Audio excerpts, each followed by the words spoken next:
Okay, it's 7 o'clock. I will call this Germantown School District Board of Education meeting to order. If you are able, please stand and join me in the Pledge of Allegiance and a moment of silence. Pledge allegiance to the flag of the United States of America, and to the republic for which it stands, one nation, under God, indivisible, with liberty and justice for all.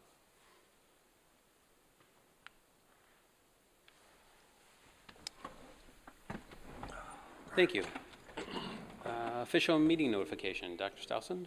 Yes, public notice of all meetings has been given by communication from the superintendent's office to the public, to those news media who have requested such notices, and to the Milwaukee Journal-Sentinel, Northwest Now, Express News, and West Bend Daily News. Public notice has also been posted in schools throughout the district and on the gsdwi.org website, as well as cable access channel 96. Thank you. Item B, will the clerk please call the roll? Medved is absent excused. Barney. Here? Reineman. Here. Soderberg. Here. Oath. Here. Gordon. Here. Pollock. Here. Thank you. Item number 2, approval of agenda. Move to approve the agenda. Second. All right. Any discussion? Yes. Michael? Do we still need the commentary on social distancing at the start of the agenda? I don't think we're doing that anymore. So it's in here, but I think it can be removed. We're done with it, All right. Something we can review for next time. right? Any other discussion? All those in favor say aye. Aye. That carries. Item number 3, reports. A, student representative report. Dr. Stousen? Yes, Hannah DeGrace. Welcome, Hannah. All right, so at Amy Bell, all the students are focusing on respect this month. The kids kicked off the month with the Super Bowl challenge. Families and staff members brought in cans of soup and voted for the team they wanted to win. Proceeds went to both the Ronald McDonald House and the St. Boniface/St. Gabriel Food Pantry. On February 17th, they hosted Dinner with the Arts, complete with Marco's Pizza, an art show and sale, a raffle, and variety show. Continuing with the fun activities, the PTA hosted a movie night on the 25th featuring Horton Hears a Who. This event was to start off their Wildcat in the Hat Readathon week, which goes from February 28th to March 4th. County Line is filled with fun festivities this February. On February 25th, County Line hosted Bingo Night. On February 26th, County Line's PTA hosted the Auction for Education at Terrace 167 with hot and heavy appetizers, cash bar, games, raffles, auctions, and music. In addition, County Line students are celebrating Read Across America Week from February 28th to March 4th, complete with daily dress-up days. At Rockfield, the winter weather has brought a lot of opportunity for students to be creative and to cooperate. Outside in the snow, students are cooperating as they build forts, snow creatures, sleds, slide paths, and more. At MacArthur Elementary School, they have had a very fun February as well. The kindergarten and first grade students are focusing on the guidance topics friendships and caring. They will talk about what it means to be a good friend and to show concern for others. The fifth graders are finishing their learner's resume. And all students who attended the MAC Carnival on the 25th enjoyed games, basket raffles, the cakewalk, inflatables, and food.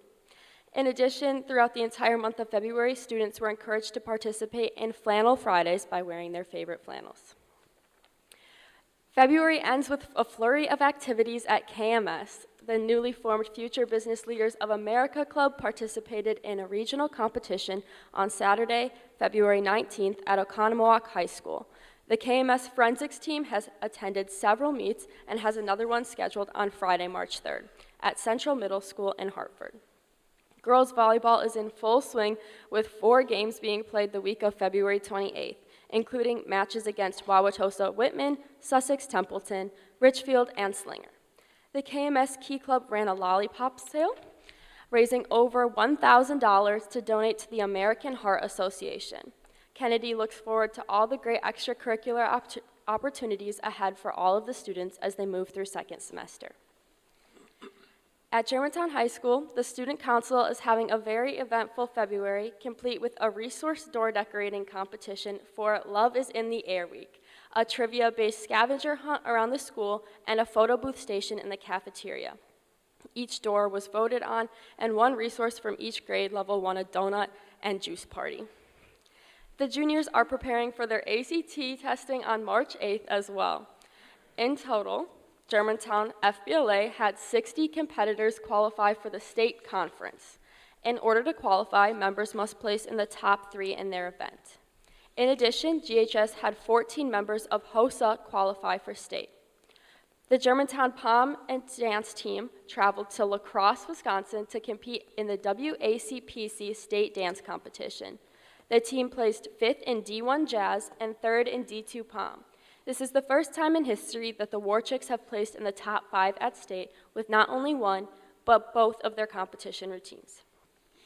Girls basketball won against Brookfield Central on senior night to clinch the 4th straight Greater Metro Conference Championship and the program's 8th conference championship in the last 9 years. Wrestling has had a very successful season, but especially Maeve Michaelik as she placed 5th at the first ever WIAA Female Wrestling State Championship. For boys swim, Charlie Ragland competed at the state meet on February 19th as well. Go Warhawks. All right, thank you. Lots going on. Any comments or questions from the board? No, but I'll just add 2 things that Hannah probably doesn't have, but Talon Schutt became state runner-up in wrestling, and Oh, yeah. Ethan Riddle was a state champion in wrestling, so just this past weekend. Yep. I think we can all say congratulations to all of our students district-wide, because they have obviously had a phenomenal February. Oh, yeah. And kudos to them for being amazing, so, Yes. thank you. Of course. All right, thank you. Item B, KMS Technology Department presentation. Dr. Stelzner? Yes, I'm going to have Mrs. Clymer introduce our award-winning middle school tech ed department. Good evening. It's my pleasure to stand before you and recognize our tech ed department for being awarded the 2021 Wisconsin Middle School Technical Education Outstanding Program of the Year. Only one program from the entire state of Wisconsin is chosen for that honor. And our 2 teachers, John Parrish and Jeff Filke, are to be commended. They were nominated and had to prepare a very extensive portfolio to be able to be considered for this award. I can personally speak to the fact, having been in their classrooms on a regular basis, of the cutting edge approach that they take every year to adding to what our kids are doing in the tech ed program at KMS. And I couldn't be more proud of them and the students. They have brought some students tonight to share some things with you, so without further ado, I'll ask them to come forward and tell you a little bit about what they've brought to share with you tonight.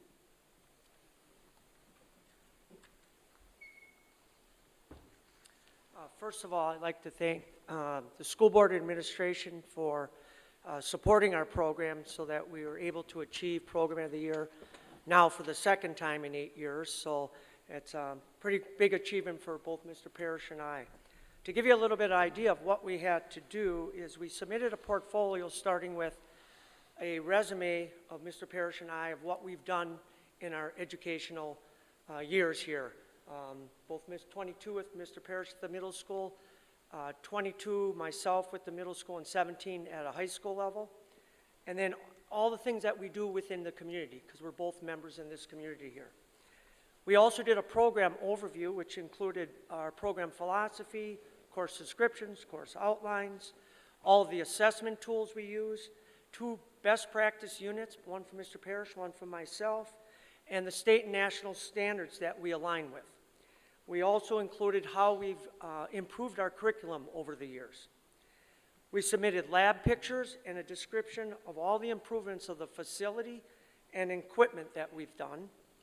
And finally, we did a program support area, which included administration, school board, and industry letters of support, all of the articles that were ever written about our program in the past years, promotional bulletin board displays, and pictures of those, and then industry support through grants, materials, and equipment, presentations that Mr. Parrish and I have given both at the state and national level, and then finally, the website we created so they could get a more in-depth view of us.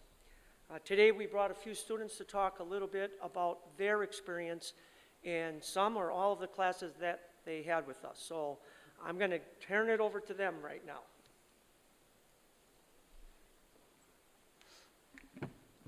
Hi, my name is Haley Litke. I'm in 8th grade, and I've taken many classes at KMS through the Tech Ed, and I really love Tech Ed because I get to use cutting-edge technology and machines that without these classes I wouldn't be able to use, and I also got to learn how to create really cool things with different programs and make new tools and all that fun stuff.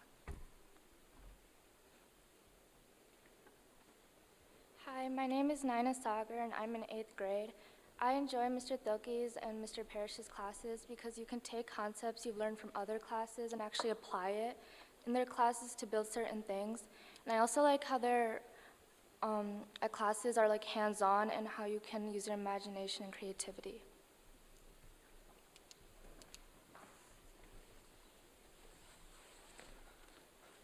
My name is Cameron Pollack. I'm in 8th grade, and what I like about Germantown's Tech Ed courses is that it's all hands-on. You use many different programs and coding and build all sorts of things like bridges. You can code robotics. I just think these are like really fun classes for me.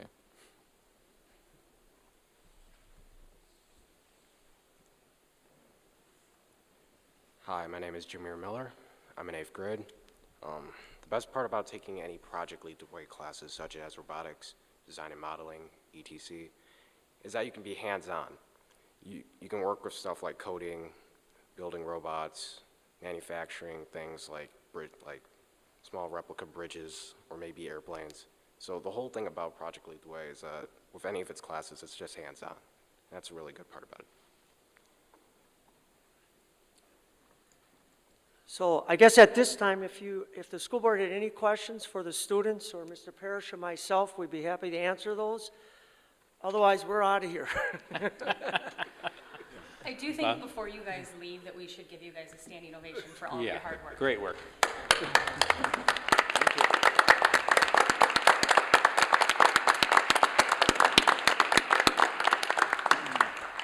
Thank you, school board, for the letters of recommendation, if we didn't say exactly that. You guys are welcome. I mean, honestly, sitting in those classrooms and watching the students and how engaged they are in your classes and how passionate you guys are for our students is top notch. So thank you guys very much.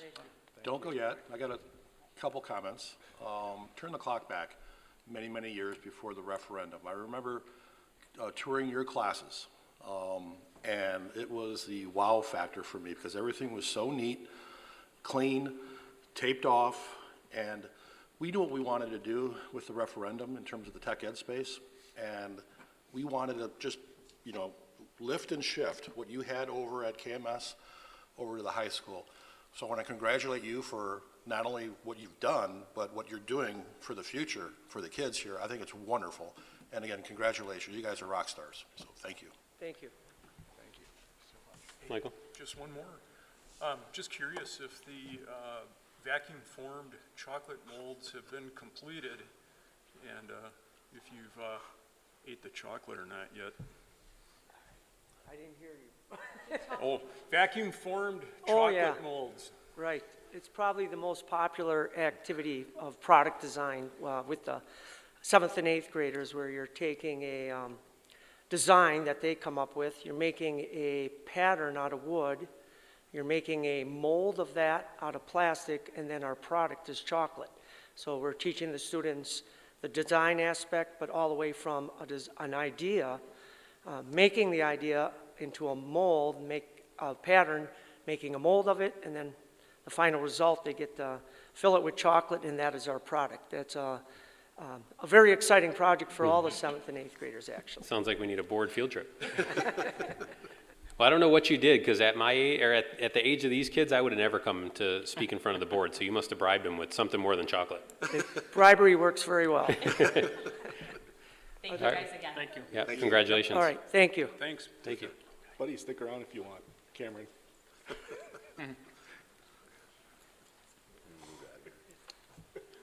All right, moving on. Item C, return to school update. Dr. Towson. Yes, this is a short update. I just have 2 slides on this, and I'm sharing this just because the numbers haven't been this low since I started working here, which is July 1st of 2020. So numbers extremely low. Numbers in our, like a lot of other schools in our area, numbers have really fallen off, and in the next couple of weeks, we'll actually take this dashboard down that's on our website. However, we'll still monitor like we do in a normal year. If there's outbreaks of any type of illness, we'll continue to monitor that through the health assistance. And obviously, if numbers go up for some reason, we can always reinstate it. But that's all I have. All right, comments or questions from the board? All right, move on to item D, teaching and learning update. Yes, we've asked Chris Ryder, this is his 1-month checkup. He's been here exactly a month, and we just asked him to share some of his insights and really what he's been doing and engaged in over the past month. Thank you. Other than a slight cough, I feel great after a month. It's day 21 is almost to a conclusion. I've had the ability and the opportunity to be in every school over the last 21 days. My first week, Mr. Southland took me to each building. I met with each principal, took tours of our facilities to see the state of what our facilities look like for programming, stepped into many classrooms and just watched teaching and learning in action. I've also been able to engage with different groups and teams at each of the sites, and those I have not engaged with yet. I have scheduled plans to meet with them. So I've met with, just last week, Rockfield's building leadership team to work with them on how we're going to plan out professional development at that site. I've spent time at the high school with their building leadership team and department chairs to listen to, I had each department chair kind of give me the state of the union of their programming and what's working in areas they would like to see improvement. And then I've scheduled with the other sites to meet with their building leadership teams as well. I had the opportunity to talk with Mr. Pollock just last week, and we talked a little bit about the ad hoc curriculum committee and the IAC, and he kind of gave me some background on that. We talked about work that's going to be coming forward from the teaching and learning department and how that might fall under a committee called the Teaching and Learning Committee. Some things that I'll be bringing forward are summer school course approval, work around human growth and development. Per statute, we need to review that curriculum for next year, as well as then the early college credit and Start College Now approvals by the board. I've been able to get out in the community a little bit. I spent some time over at JW Speaker, took a tour of the facilities, met with Leslie Fee, better understood the connection we have through our Tech Ed program and some of our other course offerings to get kids into the workforce and have some real job experiences. The GVS is here this evening. I was able to sit in on their last board meeting and listen in and understand their theory and their beliefs and where they want to go with their programming and listen to how they're starting to operationalize that and then the role that I'll play in making that a reality. On the professional development day, I was able to get into each building and see some of the professional development happening. I met with the 6-8 middle school math teachers to talk about some pilots that they have going on and determine a course of action. I'll be following up on the next professional development day on the 11th to look at 3 options I provided them on: do we want to move forward, do we want to pause, or do we want to think about a more in-depth review.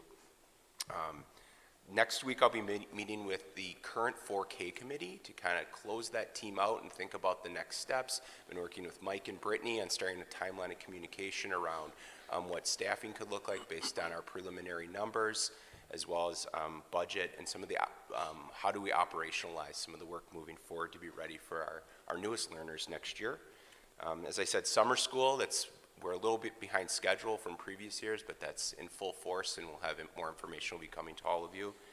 And then I worked with our leadership team, our district leadership team. I shared with them a curriculum review process that I spoke to all of you just a month ago about, and we set in place how that can be communicated in person to all of our teachers across the district and what that would look like, as well as then getting some feedback and voice from all stakeholders around a curriculum calendar and what disciplines and what programming need to be put in review and looked at long term.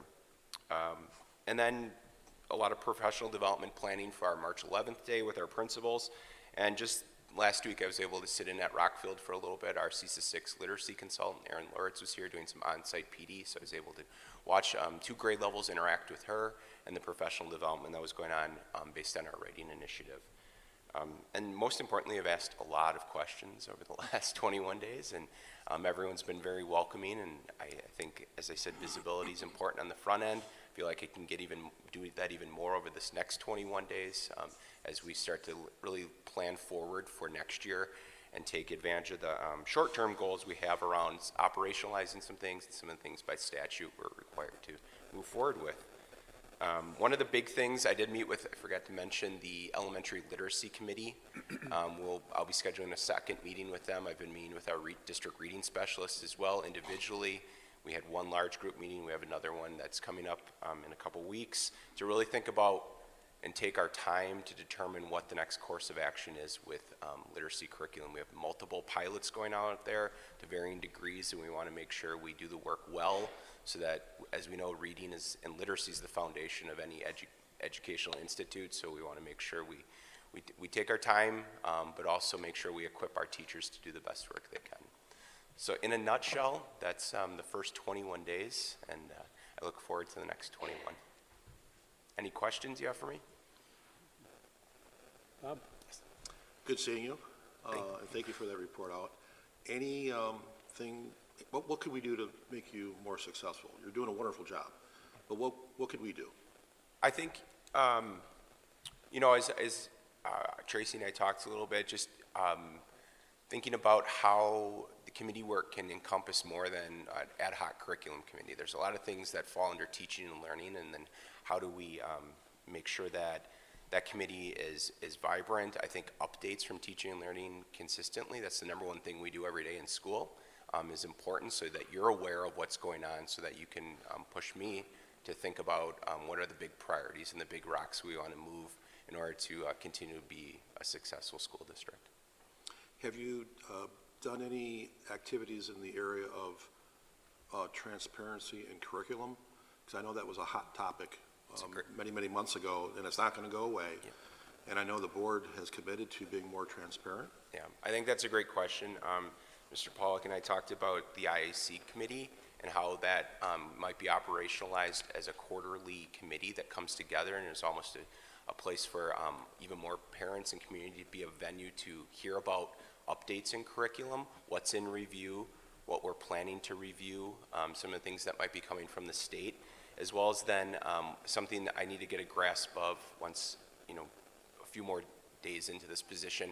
I'd like to develop curriculum guides by grade level at the elementary level that are very transparent. Some of the summer work that's already been mapped out is redoing the website, so it's more parent, community, teacher friendly, and it lays out just here at, let's use 5th grade as an example. In 5th grade, here are in each discipline, here are the units that are taught, and major goals of those units, and for more information to get to what happens day to day, then that's communication with the classroom, and I think we can always communicate better, right, both ways. So that's something that is on, I would say, a medium-term goal, as I get a handle on what is happening with our curriculum out in the field. Okay, thank you. You're welcome. Thanks. Any other questions or comments from the board? Michael? Just wondering, when we hired Mr. Stouslund, or I should say Dr. Stouslund, his onboarding wasn't that smooth, as far as getting passwords and things to email, for example, and different systems. How did your onboarding go? Yeah, I think mine was unique, given it was, the middle of the school year. All of my fellow colleagues have been very helpful. I spent some time right away with technology I got from Justin on the first day and was able to get in. I'm familiar with a lot of the databases and programs we use here that I've used in other districts, so I think it was smooth, and I'm not one, you can ask any of these guys, I'm not scared to walk into their office and say, what are we doing? Well, how do we do this? What's going on with this? But everyone's been very welcoming at district office, and then when I've been in the sites. The other day I was, when I was at Rockfield, I kind of got lost. It's not a big school, but every hallway kind of looked the same, and it was funny. A teacher stopped me and said, Are you lost? And by the way, who are you? Good thing I had my badge on and I was able to get redirected. But it's been as smooth as it can be at this time of year. Okay, great. All right, any other comments or questions? No, thank you for the update. Thanks, guys. All right, moving on, item E, junior graduation update. Dr. Yes, Stelzner. we have a Germantown High School 11th grader, Ella Lewinsky, has submitted a request to Principal Joel Farron for early graduation at the end of the 2021-2022 school year. The student has met all the criteria and will have all the necessary credits for early graduation by the end of June 2022.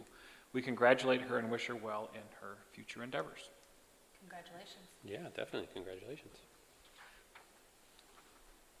All right, moving on, item F, GHS Student Behavior Report. Dr. Stelzner. Yes, I've asked the high school associate principals and principal, so Ms. Jen Johansson and Mark Lenner and Mr. Farron, to put together some numbers. I know they presented several meetings ago, and this is just more detailed information on those numbers and just more of a kind of follow up on what was talked about several months ago. The other thing is, one thing with behaviors, and I think you'll see by the data that they do run a tight ship at the high school, and some of the behaviors that we're seeing are behaviors from kids that haven't had prior issues at times, and I don't know if it's a reflection of what we see on airplanes and in fast food restaurants and on TikTok and on all social media, but some of the behaviors that we're seeing in society seem to carry over at different times into our school, and I will say with the utmost confidence that the high school admin do address the issues when they come in front of me. You'll see that from the numbers, so I'll let them talk. Good evening. Good. So I was here in December and I talked for a really long time, so I'm not going to talk tonight. I'm going to let my talented associates speak to this because this is what they deal with on the front line. I will say one thing. I mentioned this in December, but we have the Greater Metro Conference Principals meetings, so we had one in between December and now, which we hosted.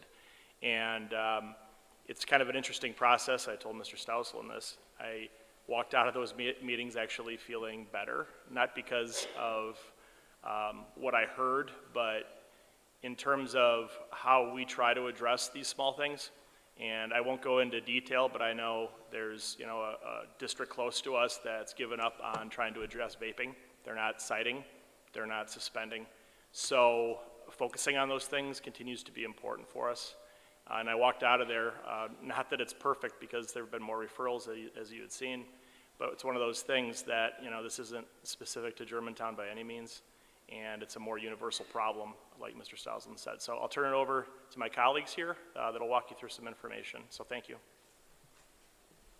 Hi. So I wanted to start out with our goal with students and parents is always trying to get clear communication. Some of the ways that we do it are through our student handbook, which is located on or via Skyward and our website. Every student has to sign off upon receipt of the handbook. We also go over expectations with the freshman students via the freshman orientation meetings. In the past couple of years, we've been doing it during the resource time, which is like our homeroom time. Because one of the things that the freshmen had told me from years past is that they wanted to get to their first period and second period. So we tried to listen to them too with what they wanted and how they wanted to get those expectations. Those meetings are held with us, with school counselors, with our school resource officer, as well as our AD. And then, like I said, meetings happen over the resource period, so we do need a couple weeks, but it's okay. I mean, it also helps with building relationships and stuff, and we did it so that one half of the alphabet would go one time with all of us in here, and then the other half would be in with their resource teacher, just going over expectations and building relationships, so it kept flip-flopping. With sophomores through seniors, we're constantly issuing reminders of the different expectations, and we're having meetings during resource. We are putting together scripts for the teachers so that they all have the same information that they're getting out to the students. Also, Mark and I constantly address questions if they're brought up to us. During the 21-22 school year, there have been several reminders sent to parents and students via email regarding our behavior expectations, and some of those have been surrounding, like it says, TikTok, the dress code, dance activities, and even the second semester expectations, just to review everything. So, one of the items that was requested at the last meeting were more specific information regarding numbers. So that's what we have here. Just to go through these columns, you can see on the left are each of the school years. These are total number of offenses resulting in out-of-school suspension, which is kind of the highest level of discipline prior to something like a pre-expulsion or expulsion hearing. And then on the right-hand column is the most frequent reasons cited for that given school year. So let me explain. So right now, through the 24th of February, we've had 48 incidents that required out-of-school suspension for this school year. The most frequent reason has been disorderly conduct or fighting. Let me explain to you the difference between the two. Fighting is, of course, when someone throws a punch. And we talk about that with students from day one. We're not about, Mr. Farron says this all the time. We're not about I gotcha rules. We're very specific with our students. We talk to them about if you throw a punch in the building, here's what's going to happen. Disorderly conduct is more often verbal. It's where a student becomes non-compliant and will use, for example, excessive profanity directed at a staff member or profanity directed in a school setting that disrupts the learning environment. So that's what we code as disorderly conduct. In Skyward, and you're going to see this in a minute, we have literally dozens of codes to choose from in an effort to try to tailor it to the situation. So the code that we have cited as the most frequent reason for out-of-school suspension this year has been either disorderly conduct or fighting. They're actually about even, half and half. Last year, it was harassment. Harassment due to race, gender, creed, sexuality, so on and so forth. Last year, the entire school year, we had 49 incidents that required out-of-school suspension. 1920 is sort of an off year because we lost the fourth quarter due to COVID, and that's why there's an asterisk next to 1920 and 2021. Those numbers do look a little bit different, but that year it was for marijuana possession. We had talked about that previously, where we're seeing more and more of the THC vaping pens that are coming across the border from Illinois. They're doing a bang-up business, and unfortunately our students are partaking in some of that, and we've had to deal with that as well. And then on down the line, disorderly conduct. Disorderly conduct can be a variety of things. That again, could be verbal or something that creates disorder in the classroom. And then going back to the 15-16 school year, we had a total of 66 incidents that required out-of-school suspension. Physical aggression is the code that's utilized when it is a physical confrontation of some sort, but doesn't necessarily rise to the level of fighting. Students who are pushing and shoving each other, for example. We talk a lot about this is a place of business. There's no reason for you to have your hands on each other unless you're doing contact sports, a high five, or a handshake. And so physical aggression is one of those things that we cover through students who are touching each other inappropriately. The specific fighting offenses that we have listed this year again through February 24th, there have been 9 total with 7 students participating. So 2 of those students have had 2 issues. And I can't go into specifics, but understand that the level of discipline does ramp up given the repeated issues that are taking place. Last year we had 6, 19-20 we had 1, but again, kind of an anomaly of a school year. And then back down the line, you can see for the most part, it's students who get into a fight one time. The discipline is levied, and I'll just, as an example, it's typically 3 days of out-of-school suspension and a citation from Officer Olson.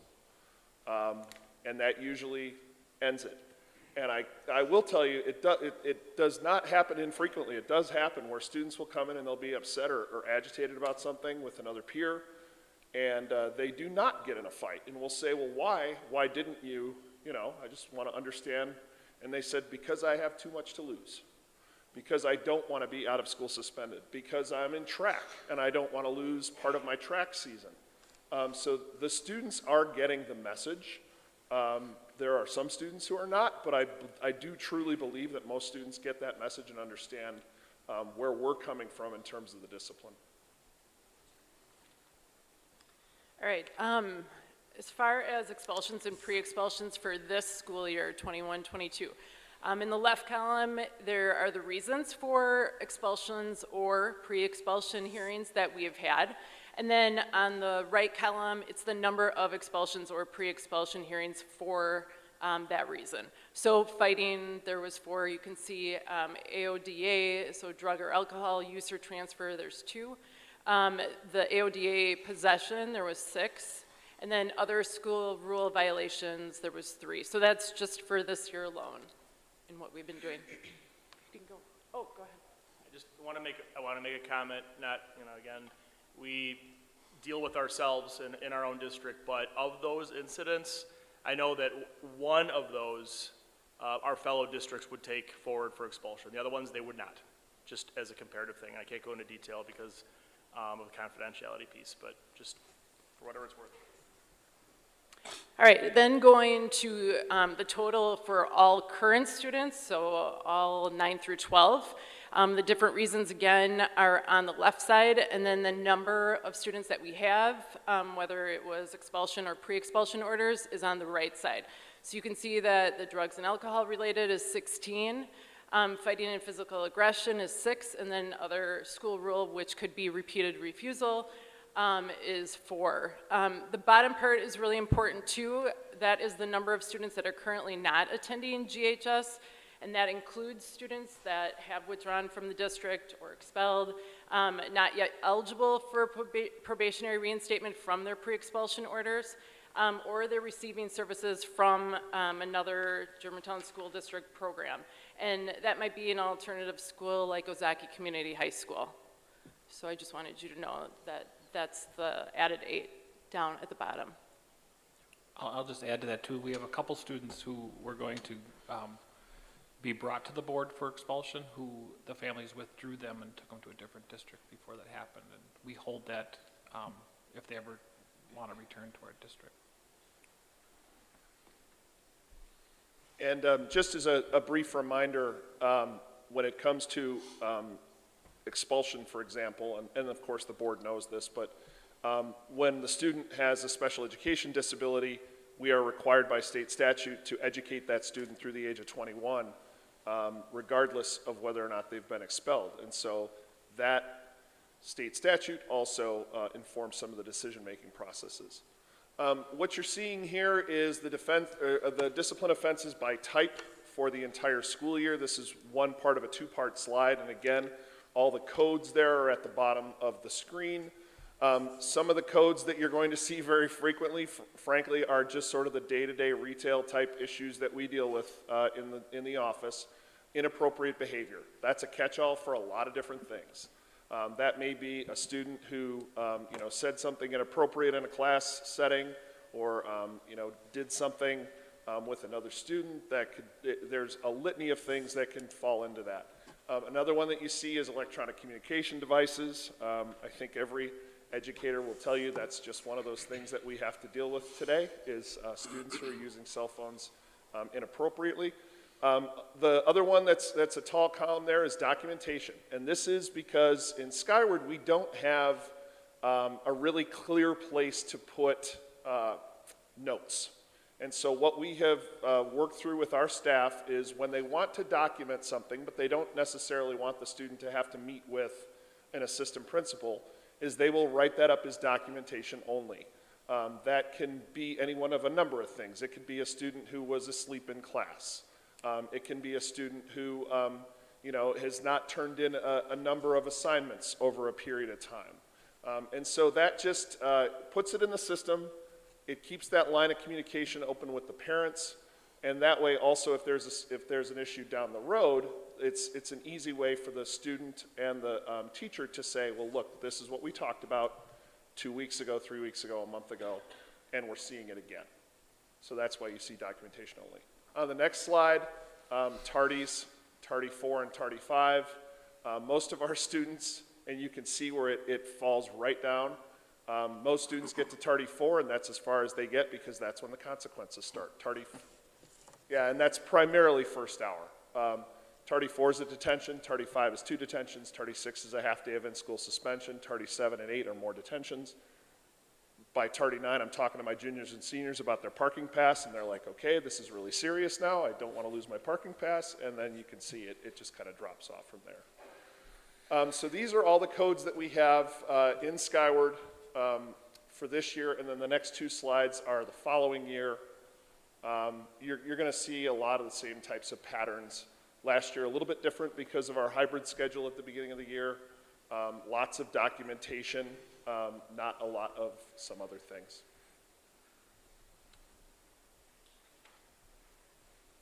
And then here we have some tools that we have in our toolbox as far as progressive discipline. And it just goes over what we may do with the kids. And it could be classroom teacher intervention, it could be just a parent contact, it could be a warning, advised, detention, and then it just goes up from there.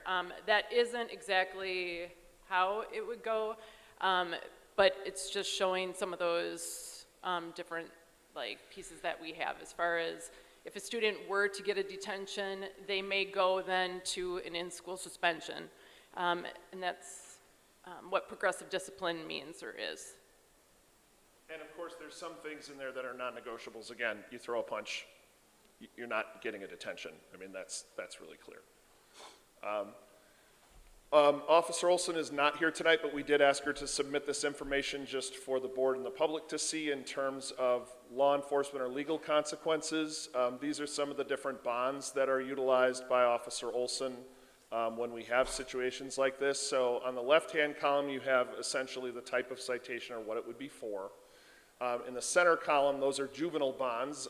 We do a lot of talking with kids about when you become an adult in the state of Wisconsin, and they're always, it seems, shocked to realize that they are an adult in the eyes of the law as an offender at the age of 17. And so we talk a lot about that. 17th birthday is really important to you because juvenile court is a private, closed session hearing with the judge. We attend every month, one of us or both of us, to meet with our students. Officer Olson or Officer Pierce are there on behalf of the police department. We have great conversations with Judge Olis. She is super supportive, have nothing but great things to say about her, as well as Judge Kane, her predecessor, worked with him for a number of years as well. And the goal, of course, is not about the money, and we tell that to the kids all the time. We have to explain to them, too, we don't get paid. Officer Olson doesn't get paid. There's no bonus structure for the number of citations issued, kids. They're always flabbergasted by that. It's about changing the behavior. The monetary penalty is there to help change the behavior. And a lot of times, both Judge Kane and Judge Olis will look at that and say, okay, what can we do to change the behavior that doesn't just involve money? But sometimes that's what speaks to students and parents. So you have the juvenile bonds for a first offense, second offense, third offense. I'll be honest, with the exception of vaping, it's extremely rare to get to a third offense on anything. And vaping is rare too, but it has happened. And then you have the adult bonds, first offense, second offense, third offense. Those were reviewed this year actually and changed. So the numbers went up a bit. All that's done by the Mid-Moraine Municipal Court. We don't have any input into that at all. We just work through the process with Officer Olson and communicate that to parents and students. And then one last thing that we wanted to show everyone was how we provide or what we provide for a menu of services to assist our students. In the following list, you can find on our school website. If you go under student services, you can find many of these. But our school counselors and our student services is very supportive of all of our kids. We do have different groups that they work with too at our school. We do have a counseling service through WellPoint Care Network that we have our families and students working with. And then we do have a lot of student interest-based groups and clubs, just to get our students to become a part of something in our school, we feel is really important. And then you'll see some other resources that we do provide for our kids. So that is just to help them and hopefully keep them away from going with the progressive discipline. So. Thank you, guys. Just two additional comments. One is in regard to the process used if we have a more significant disciplinary issue.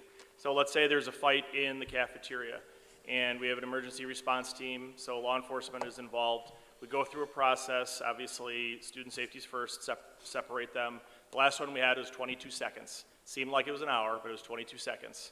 And we go through the witness statements. I usually am the one that will go, because they split the alphabet, I'll go and look at video.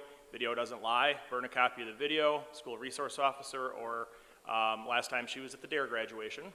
So another officer had to come and go through that process.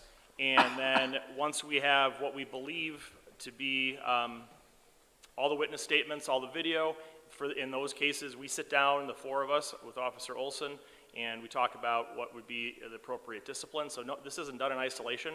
And then more cases than not, we call Mr. Stauslin and we go through and this is what we have. What do you want to do as the next steps? Does this go to pre-expulsion? Do we put them off for 5 days, which is the state max? Or does this go forward to the board? So there's that process for every single one of these. Both administrators behind me here have double-digit years of experience, have dealt with fights. I want to make a comment about the fights. These aren't some random attacks. These aren't people that don't know each other. These have all, believe it or not, been friends. I wish I could say more in public than I can, but these are people that know each other. And in regard to their conversations and the witness statements, it started with something verbal and it escalated to a level that I think in society and otherwise people escalate faster than they have in the past. So if you have any questions, I don't know if you had anything to add, Mr. Stauslin, or? Nope, I'll just listen to the questions. It's unfortunate that you're on pace to beat some of your out-of-school suspension numbers from, what you had shown on the chart. It's a little comforting to hear from Mr. Farron that sounds like a little better off than some of our neighbors. But is there anything that this board can do to help you? I do think, even though there's a split position, I do think that reestablishing or having the Dean of Students will help, at least partially, with things like visibility and working on processing some of the lower level things so that we can deal with the more high level things. So that is one thing that we're thankful for. I think you guys have been great support. As you know, I've been here a while in terms of expectations. When we come forward to an expulsion and make a recommendation, extremely high percentage that the board follows those recommendations because we know the backstory, we know the kids in that, so we appreciate that support when it rises to that level as well. So unless you guys can think of anything additional. No, actually, I just want to make a comment that I don't know if it comes clear through this, but we have an absolutely phenomenal relationship with our law enforcement community. They are tremendous. Officer Olson is as much a part of this administrative team as anybody else. And Officer Pierce at the middle school is also doing excellent work. So, kudos to them and really taking on the role of SRO really seriously and helping us out. Mr. Farron, a couple questions. Thank you for doing this. I appreciate the data was wonderful. But and I would welcome an annual report out. I think that would be great from a transparency standpoint. But if you could add in there year-over-year increases by percent. I don't think people know what 9 means or 10, but if it says 25% increase or 25% decrease year over year, I think that will go a long way. We saw you last week. We were at an expulsion hearing, and I just want the community to know that this team does a wonderful job along with Officer Olson. We expelled a student. The board does not like to do things like that, but it is what it is. But I want to applaud you for how you handle expulsion hearings, how you handle the discipline. But saying that, I do have a couple comments, and I love the slide on self-care, on mental health. There's a lot of stressors going on with kids these days, and They're getting it from TikTok, social media. We don't teach that in our schools. Are they getting it from home? I hope not. But what more can we do from a mental health standpoint? Because I was going to ask the question about the fighting. Do we do a root cause analysis on why were they fighting? Are they being bullied or something like that? You know, there is a former student in our community that made the news a couple weeks ago. The person committed suicide. What we don't want is something like that to occur. We don't want somebody to come into a school and take action against our kids or our staff. That happened in Michigan. We're trying to avoid all those things. So what more can we do from a mental health standpoint?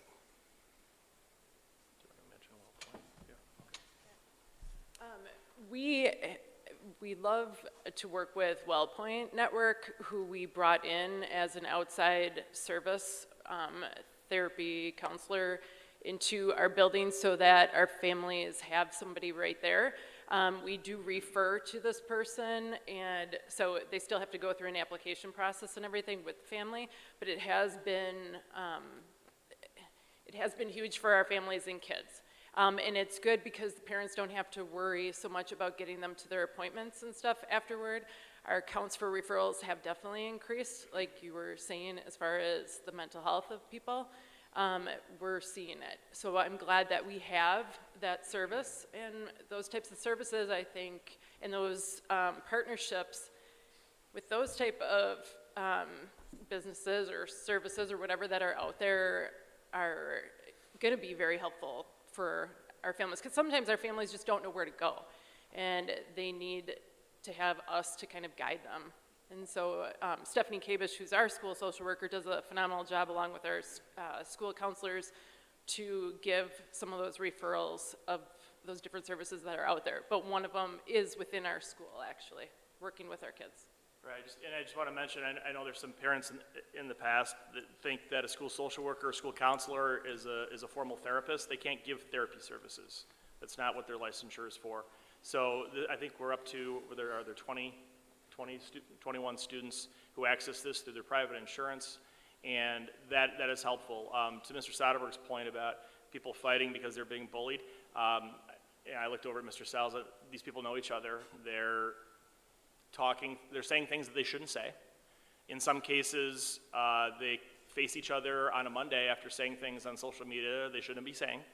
And now when you come back after a lot of people being gone, now we're kind of past that, but initially it was, oh, you know, you're saying these things that you wouldn't say to my face for the last 6 months, and now I'm here. And that's truly what it is.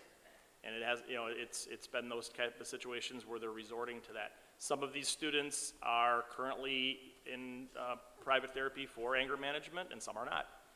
And that's something we recommend when certain things happen. That's just one of those things that, you know, we try to give the family as many opportunities and as many things as we can, but when you come to school, that doesn't change the expectation. And then it becomes about punishment, which is not our preference. It's prevention. But in the heat of the moment, they're making choices, and that's what it comes down to. Yeah, I just hope that with the pivoting from the pandemic to the endemic, there's light at the end of the tunnel, and it's not a train coming the other way. There's a lot of stressors put on the kids, on staff. We've seen triple-digit increases in year-over-year in suicides, mental health, or self-harm, and also in domestic violence. And that's a cascading, that goes down to our kids, too. I just hope that when we get back to normal, you know, the mask mandates are going away, which is great. Vaccine mandates are going away, which is wonderful. The government overreach hopefully will stop in that space, and that will have a positive impact on our kids, and also on your numbers going forward, so. And one last comment in terms of, this is probably in December, to get in to see a licensed psychotherapist. For some families who are trying it was 4 months. And if you wanted to get in to see one with a spiritual or religious background, it was 6 months. By that time, I mean, that is a long time. And I know that's not everywhere, but that was what we were hitting. And that's why we, you know, worked on those referrals for the subcontracted piece, so. All right, any other questions from the board? Hey, Tom. Mike. Thank you for presenting tonight. I'd just like to have you tell all the citizens and parents why the board does not participate in day-to-day disciplinary actions that all of you are involved in. By state statute, you have to stay removed from that. You are the governing body, so that if it raises to the highest level, meaning an expulsion hearing, Board of Education members can have no prior knowledge of the case. They can have no prior knowledge of the student in terms of the behavior. If in fact they do have that information, they would have to, by law, recuse themselves from any hearing. That would become very problematic in the sense that you need to have a quorum of the board, meaning 4 members for us, in order to run an expulsion hearing. So if the board was made aware of these things, the details, the student's name and that, they would not be able to participate, and we would be hamstrung by giving additional discipline. Is that what you're asking? That's what I'm asking. And another thing I'd like to mention, I've been on the phone with a number of parents, and in some cases, there's an insinuation that the board doesn't care. And the truth is the board does care. And the bottom line is we do hate expulsions because we're about educating students, not about expelling them. But one thing I do say, and I'm saying this now just so parents know, if you do call, do not give us a student's name. You know, we hear things, there was a fight in the cafeteria and there was a lot of blood. I'm like, okay, I understand. Do not, if you know a student's name, do not tell us what that name is, because we can't go to expulsion if we need to, if we have prior information, and that's why we don't run our own investigations. So we do care, but I believe the correct term is our student list is confidential, and the board should not know the student's name until the night of an expulsion. So I feel a little bit bad that the only time we really get to meet some students is in an expulsion situation. But of course, if you come to plays and choirs and band events, you know, you get to see the students there and their names there, but that's, you know, public information at that point. Graduation. Graduation, yes. Expulsions and graduation. Our favorite. But yeah, I'm glad you brought up that point too, because I understand as elected officials, people want to come to you, and there's that, you know, communication piece. But again, we have to protect the sanctity of the investigation. You know, it's similar to when we have a significant activities code violation. And when we had this happen in the fall, I had to stay out of the investigations because I had to be available to do all of the appeals. Otherwise, it's not fair for me to be doing that. And same for you guys, that when you open an expulsion packet, that's the first time you should see that information, other than maybe a general thing like there was a fight, okay? But that's, yeah, I'm glad you brought that up. That has to happen by state statute. And thank you. It's nice to know that all districts are having trouble. You know, I'd like to think that that's not an excuse for having trouble in Germantown. I know it's not. But the fact that I don't know who the district is that's looking the other way on vaping, but I'm glad we're not doing it here. So thank you for that. All right, any other questions? Thank you for your time. Thank you. Thank you. All right, moving on. Item 4, citizen comments. Community members and residents of the Germantown School District are invited to share their questions, comments, or concerns with the school board. When speaking, citizens should state their name and address for the record. We have 3 people signed up tonight. First up, Sarah Siefkes. And next up will be Scott Heffley.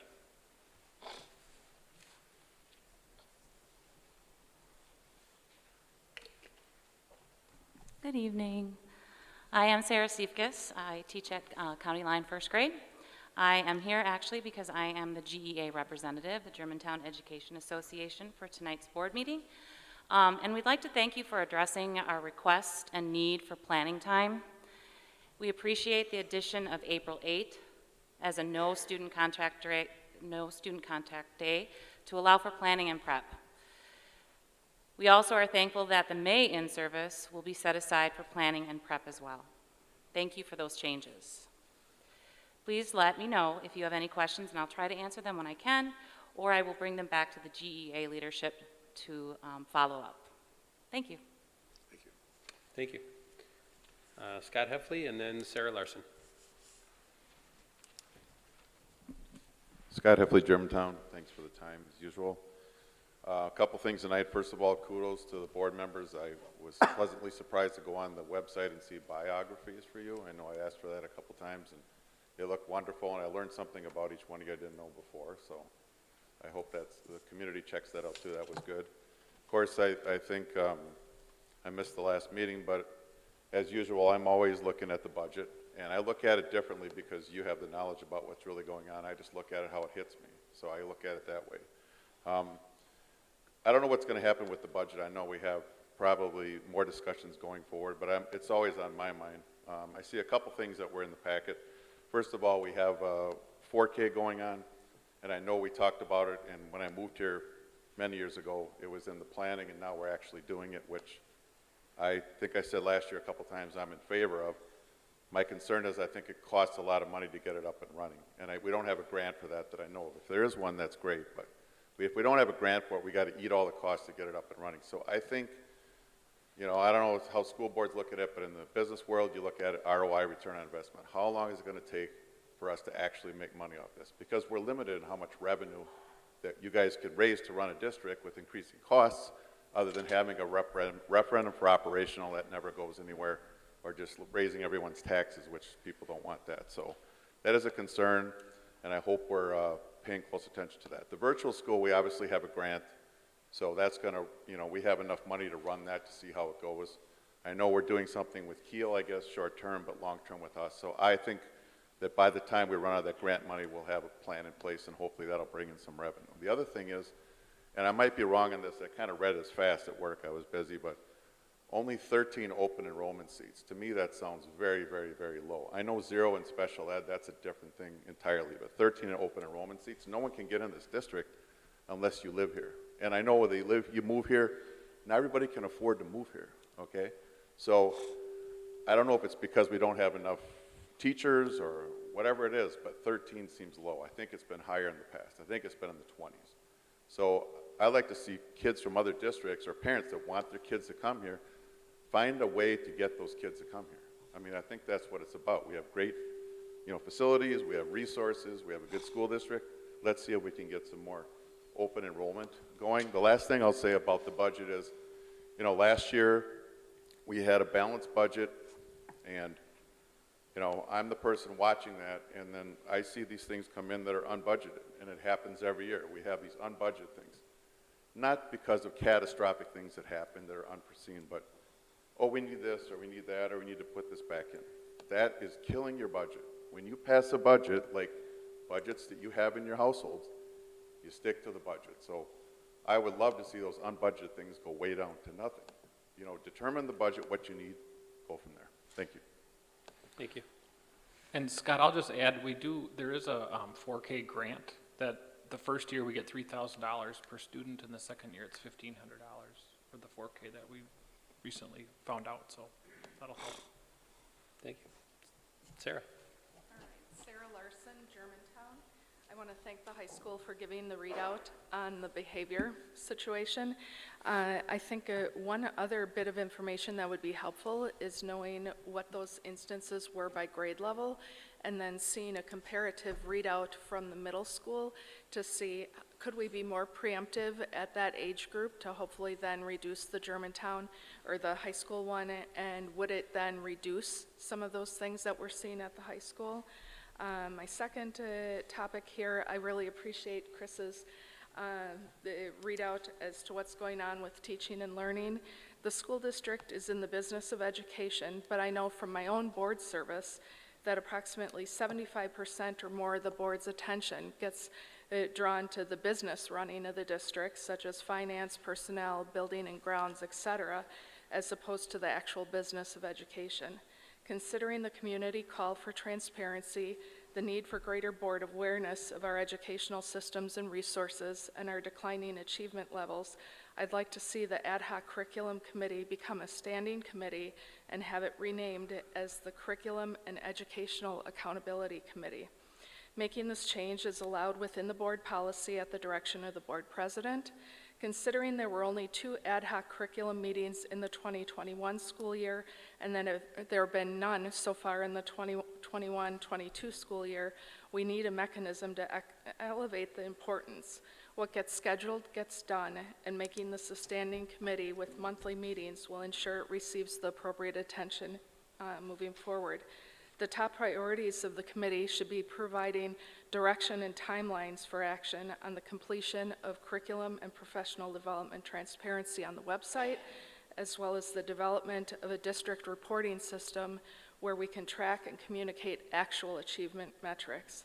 Any proposed curriculum or teaching innovations that would have been discussed in the IIC should be done within the committee meeting so that the board has greater depth and understanding of exactly how are things coming forward, what was the genesis of it, and further, this provides the community visibility since those IIC meetings are not publicly posted.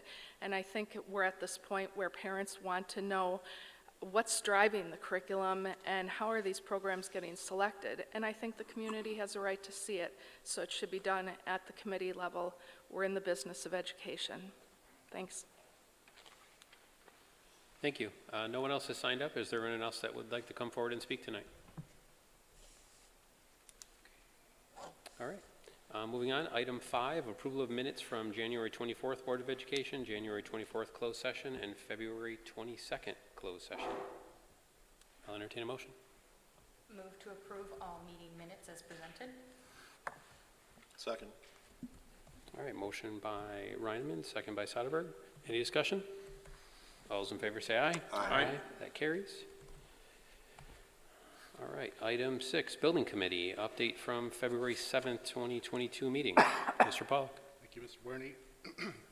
At our last Building Committee meeting, which occurred on February 7th, we received our usual update from Mr. Erickson, in this case regarding the Rockfield boiler, county line restroom issues, admin buildings control upgrade, and a couple other items. We also received a report from GSF. We had a person there to give us some information that we had asked for. He provided a summary of the year so far. Some issues are still coming through, but with less frequency. We did talk, and it has been shared with us, some action items and some next steps. And basically the goal there is to continue to get feedback. There's going to be regularly scheduled updates and continued training of combined teams. I think one of the things that was brought up and was focused on was their turnover. And so one of the things that they had mentioned was that kind of continuous training, continuous updates as far as that's concerned. And I know that there's plans, ongoing plans as far as continued communication with goals to continue to decrease the frequency of those issues.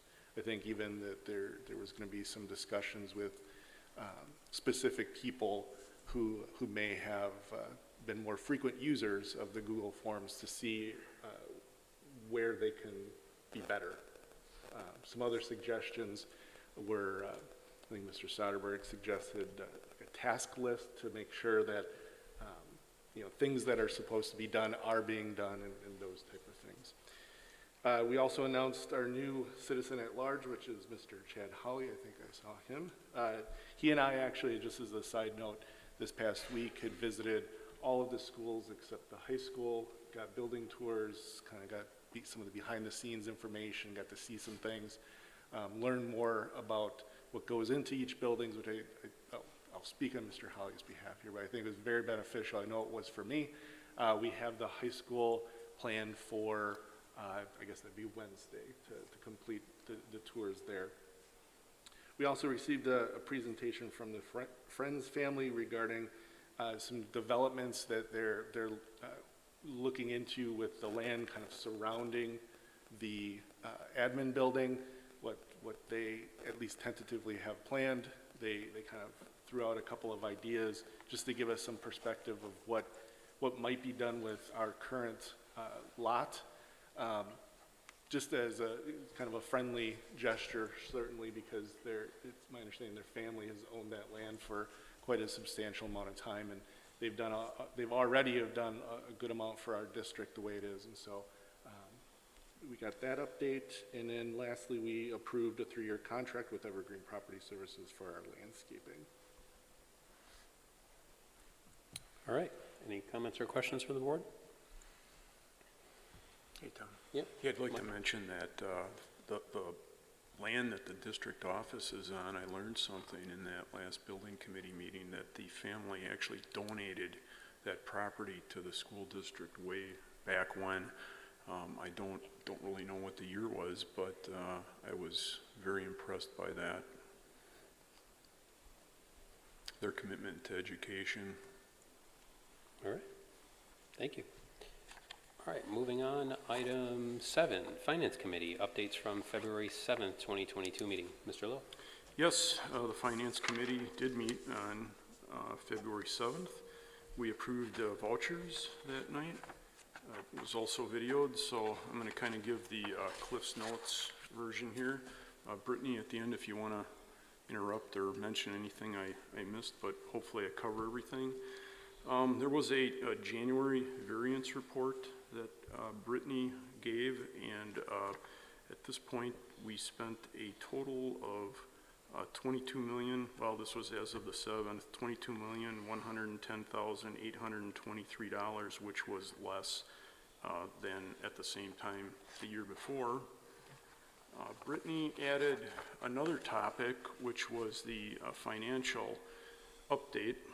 And earlier in the year, we had, in the fall, we had a line of credit where we borrowed money to make ends meet before the, tax revenues came in January.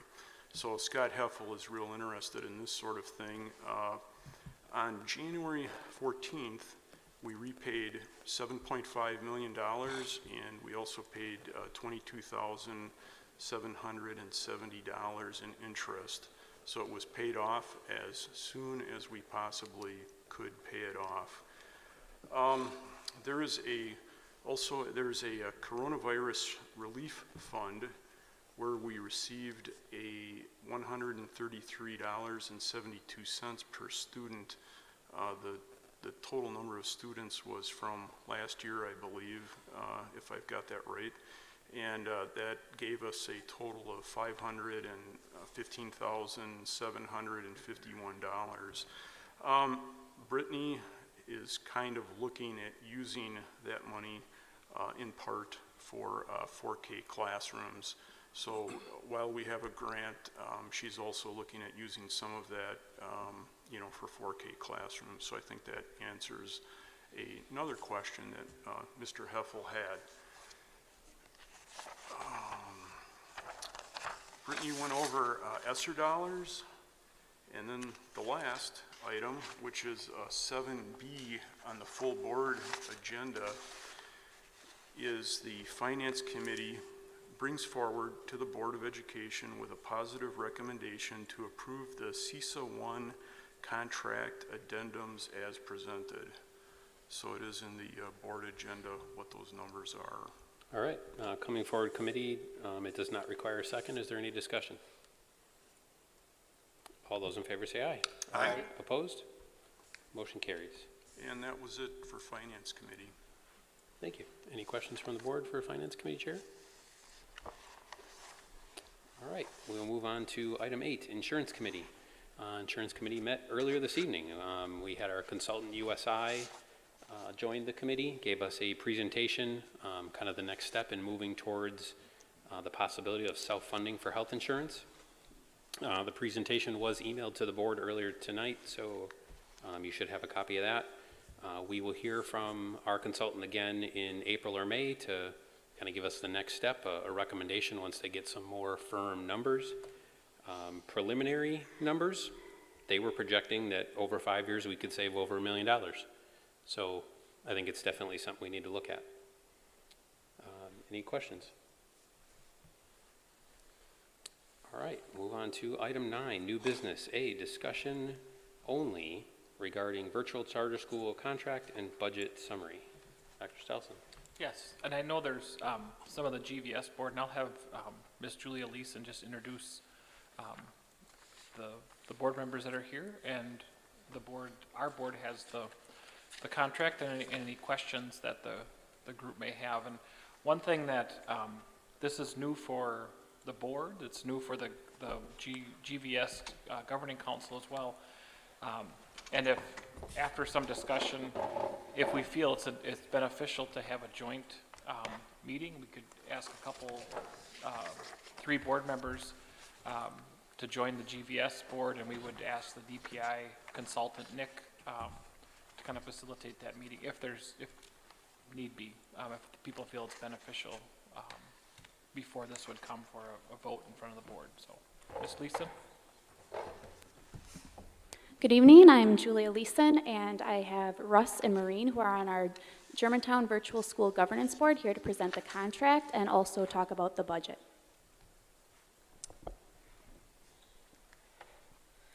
I'm going to start off just with kind of a big picture view of what we're talking about, because I know words like charter school, virtual school, authorizer can be kind of confusing, although I know you did have a presentation from Nick. Typically, a charter school is a school that's publicly funded but operates independently from a school district. We have a little bit of a unique situation here because you are our authorizer, which then ties the charter school to the Germantown School District. So some of the things, some of the pros and cons, if you look online or do a little bit of research, that can come up with charter schools actually don't apply, because we do have a relationship with you and you are technically kind of in charge of everything because you're our authorizer. A lot of people are under the misconception that this is something that popped up because of COVID. If you look back at the history of this, the conversations around this actually started in 2015, when there was a meeting of 90 people from all areas, parents, teachers, admins, who got together and started talking about the possibility of having a virtual school. So this is not a COVID stopgap. This is not something that we did in response to COVID. This is something that people have been asking for quite a while. Because it's a charter school, there are some things that we can do with a charter school that we're not bound to all of the rules and regulations that a brick and mortar school are. So we have kind of a vision of what this virtual school would look like. We wanted a school that has the same quality of education as all of our Germantown schools. That's something we felt very strongly about. We made sure that was represented in the contract.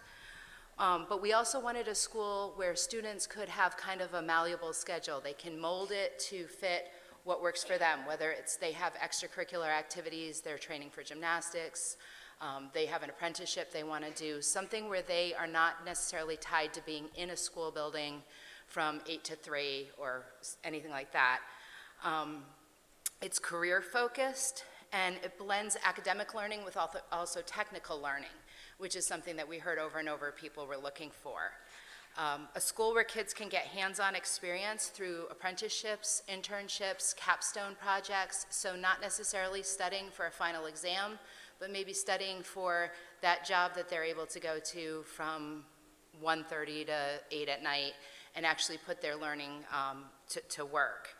And one advantage of having a virtual school also is that kids have a wider variety of classes they can choose from. So if somebody really wants to learn Mandarin, we don't have a Mandarin teacher at GHS, that's something that they can take through the virtual school. One of the benefits is it allows the kids to still be part of the Germantown district community. They can still be in extracurriculars, they can join Wall of Sound. They can also take 2 classes per semester at the high school. So if they are taking, let's say their interest is in welding, they can still come and take welding and advanced welding and use our wonderful facilities that we have at the high school. And this is kind of a hybrid situation that I think is what we call our special sauce, where kids can really get the best of both worlds and take advantage of what we do have to offer. You'll see, especially with the budget as we're looking through it, we're looking at starting, year 1 is a planning year, so that looks a little bit confusing when you first look at the budget. We're actually in year 1 now. So we're in the process of planning. Year 2 would be the first year with students. We're looking at hopefully having 50 students And then it would grow. We have a 5-year plan, and by the 5th year, we would be up to 250 students. That's flexible. Obviously, we can change it up or down if needed, but that's what we're looking at. I want you to think of GVS as being kind of just another Germantown school. So we would be sharing the same administration for the most part, same services, and the same reporting systems. So if you have concerns about, well, how are we going to know what's going on at GVS, we're going to take the same paths that the high school, the middle school do to give you reports. How is it different? We relaxed attendance quite a bit. They're only required to spend 150 days with educational learning, and attendance wouldn't necessarily be taken every day. They would have the opportunity to interact with teachers every day if they wanted to, but there can be a lot of flexibility as far as here is a project or a list of things that you need to get done at the beginning of the week. If you have trouble, you can check in. Here are office hours, but you don't necessarily have to log on and do face-to-face every single day, which lends that flexibility that I was talking about. Another thing that makes it different than other schools is the hybrid learning. Like I said, that capstone projects as opposed to exams, apprenticeship, internships. We've already reached out and started surveying local businesses in Germantown about partnerships, and I think that's going to be one of the things that is really going to make this attractive to people who want to go down that career path. Like I said, we'll be measuring the usual standardized tests. All of those things will be included so that you'll be able to track student progress. If you look through the contract, specifically in Section 6, Section B, it talks about the high standards that students will be required to perform at or above the proficient level. So this isn't a chance for students to slide by and not do the work and not get the learning.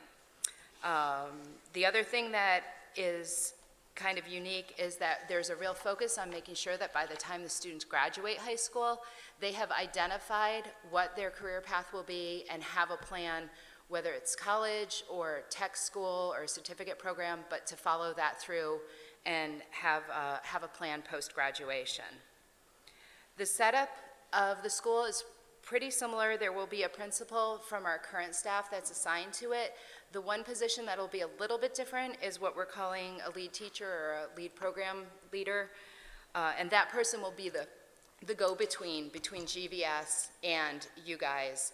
And they will be responsible for providing those reports I was talking about, answering questions, interfacing with the parents, basically kind of all of the communications. There's also the governance board, and that's a great opportunity for both community and parent involvement. We have a couple open spots, and we're really hoping that once we start having students come in, that some of those parents will hop on board the governance board and be able to have some input there. And then the benefits to Germantown School District, hopefully we bring back some of the students that we lost, some of the ones that decided to go virtual or other routes. The other thing is that anything the GVS is doing, such as speakers, if we have a project fair, those will all be open for any students in the regular schools, whether it's Kennedy or GHS. And they will also open it up that students, if they want to take Mandarin, if someone's a student at Germantown High School and they want to take Mandarin, they can take up to 2 classes through GVS per semester as well. So that's another benefit. So I'm going to let Russ kind of get down to some of the nitty-gritty.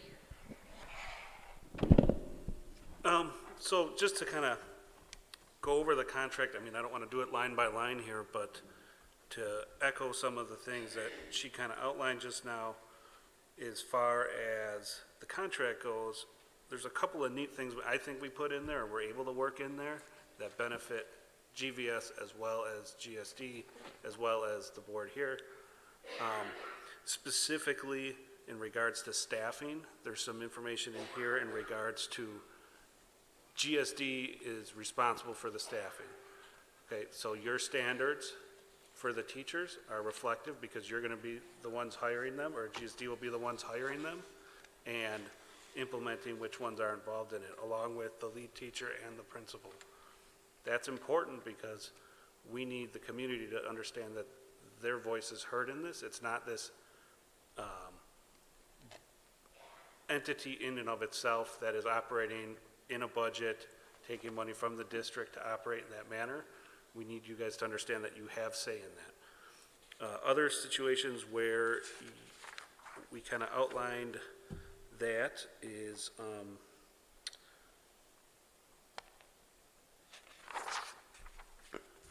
as far as the budget responsibilities go, your finance office is going to assist in those situations. And I know the presenter, was it last week or the week before, kind of explained to you how some of these lines get blurred a little bit on whose responsibility is what. In the contract, a lot of that is spelled out and explained as far as what services need to be provided. And once again, when you come through the contract or read through the contract, you're going to read a lot of this stuff falls on GSD. Once again, that's to provide GSD some influence, some span of control as far as what's going on, and the communication to establish between the GVS and GSD is consistent.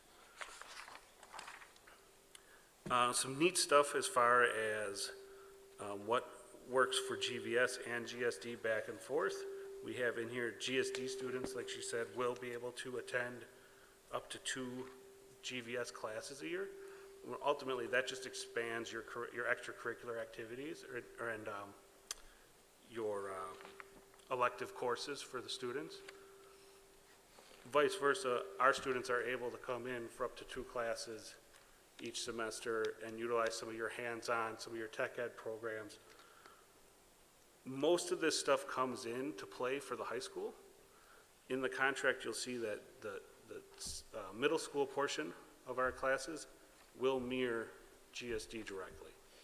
So anything that those students are taking in class in GSD, it's going to be the same curriculum provided for our students. And that's just as a continuity basis.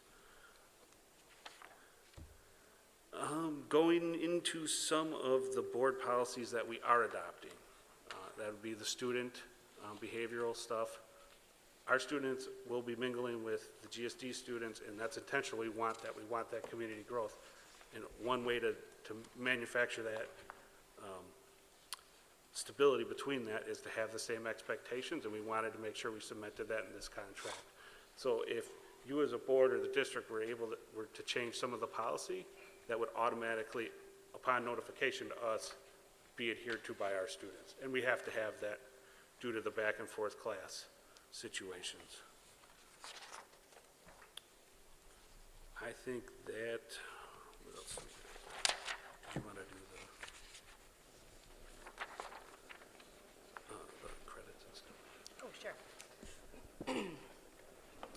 In setting up the credit requirements for the high school, we did mirror pretty closely what is required for a Germantown High School diploma for a couple of reasons. One, to maintain the quality of what it means to have Germantown on your diploma. Another, because some of the students may be going on to college. You don't necessarily know freshman year where life is going to lead you. We wouldn't want anyone to be caught in a position where they didn't have the required credits to get into their desired school. So we'll be requiring 4 credits for English, 3 for math, 3 for science, 3 for social studies, a half a credit for health. We added a half a credit for wellness just because there seemed to be a need for, especially lately, that mental health kind of portion. We thought that was a great place to put that in, especially where you may have kids that are 100% virtual. And then we kept the personal finance literacy half credit, and that opens up 8.5 credits for electives. And so that's where the kids can really kind of choose the areas that they want to explore and have some fun and a little bit of flexibility to find what they'd like. The PE, I know, for Germantown High School is, I believe it's 2 full credits. So we did cut that back a little bit because with virtual school that can be kind of challenging. So, although there are, we've signed on with, we call it WEN, the Wisconsin E-Learning Network. That's right, They have some cool Phi Ed classes online even, so they offer quite a bit. Do you have any questions right off the bat? Do you want to say something else? Just to kind of wrap up the the contract, it is a 5-year contract.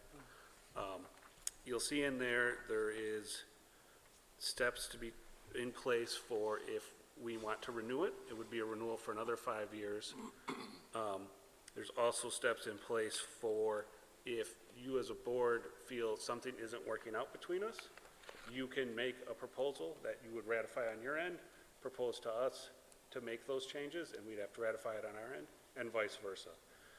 That is a really important part to this, because on both ends, there's a lot we don't know.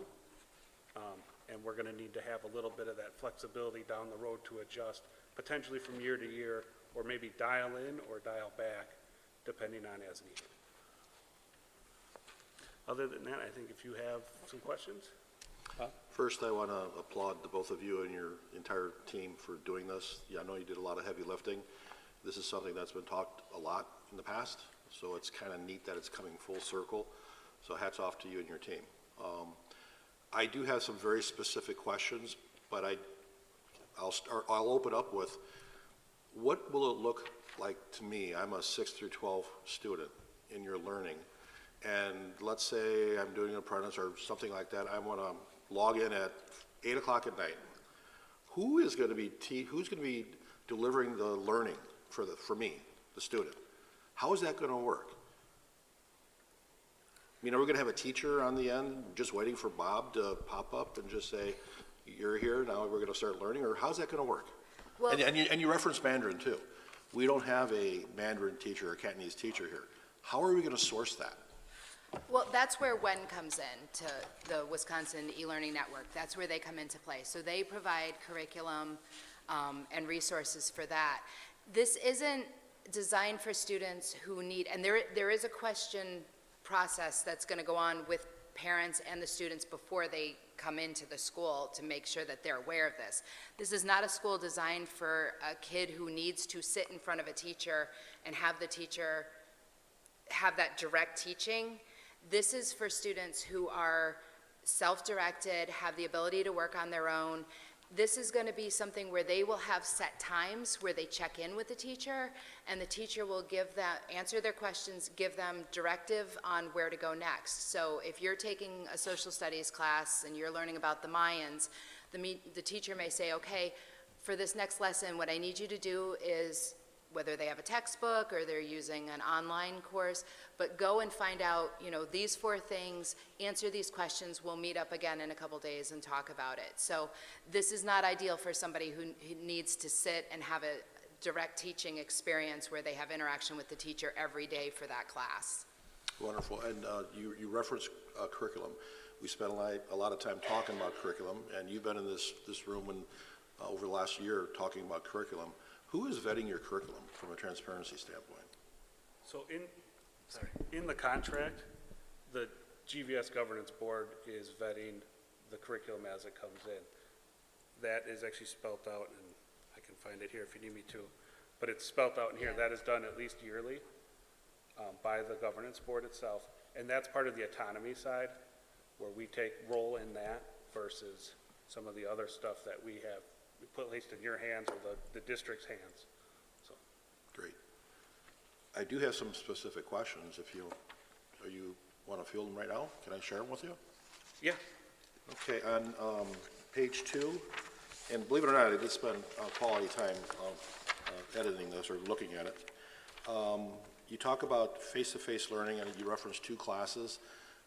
That's only in here because the reason why you say that, it's in the contract. If the board decides we don't want to do that, of course, you'll strike it. But the question is, and I appreciate the budget that you have here, you control your budget, but when that student comes here for 2 classes face-to-face, is there sharing of revenue from that student? So that, I mean, we're paying an instructor for that. So can you comment a little bit about how that works? So the revenue flows through the district and to us. So that's an establishment on that end. Now, our budget doesn't eat up every dollar that student brings into the district, because we don't have the buildings to pay for, we don't have this overhead cost, right? And we would assume that would come in that. Okay. And if I have a printout here, so it might not be exact to your page, so if you have a section or I'm on section 5E. You reference the number of 150 days, but later on in the contract, you reference that you're going to follow the GSD calendar. What that meant basically was that it's not a year-round school. We're not going to be offering classes over the summer. So we'll only operate within the GSD calendar. However, we may not operate every single day of the GSD calendar, if that makes sense. Got it. So our teachers will be attending your teacher workshops, but we may also have off days where we're doing things that are specific to the virtual school, where teachers may be going in service days for that as well. Okay, great. Section 7, governance structure, A4, in terms of what the charter agreement allows you to do, one is to incur debt and also to acquire real property for its use. Can you comment on that?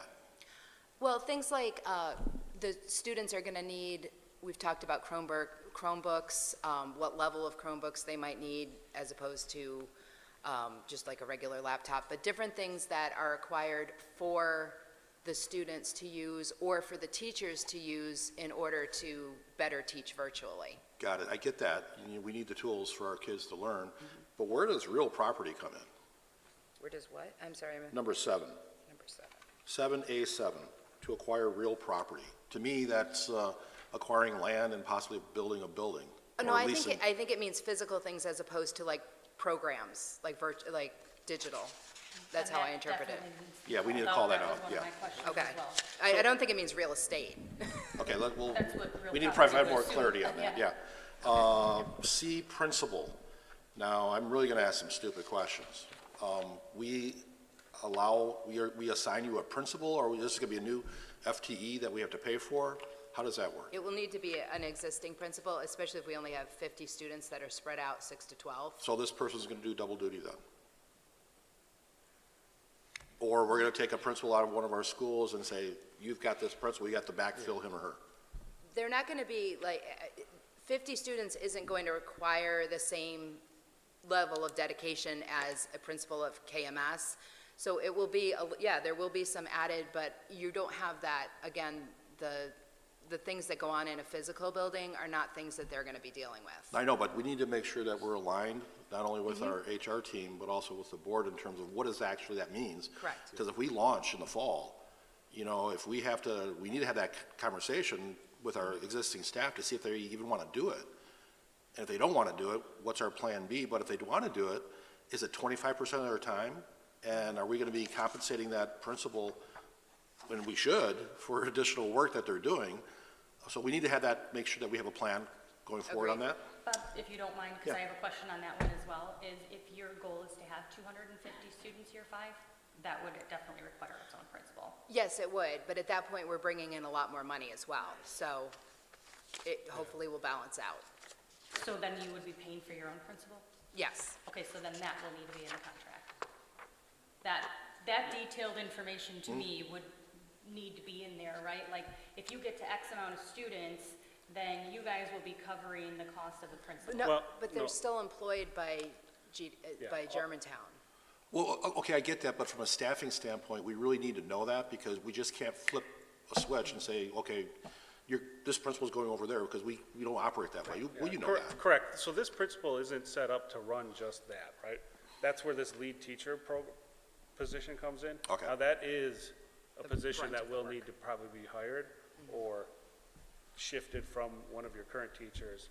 And that, I'll be honest, is up to the district's administration to decide how they want to appoint that. But that too is that's something the we are attorney. paying for, correct? Correct. Yes, that's coming out of our budget. Yes. Correct. I would just ask that all that we're talking about, we really get down to the 5,000-foot level because from a governance standpoint, we all need to agree.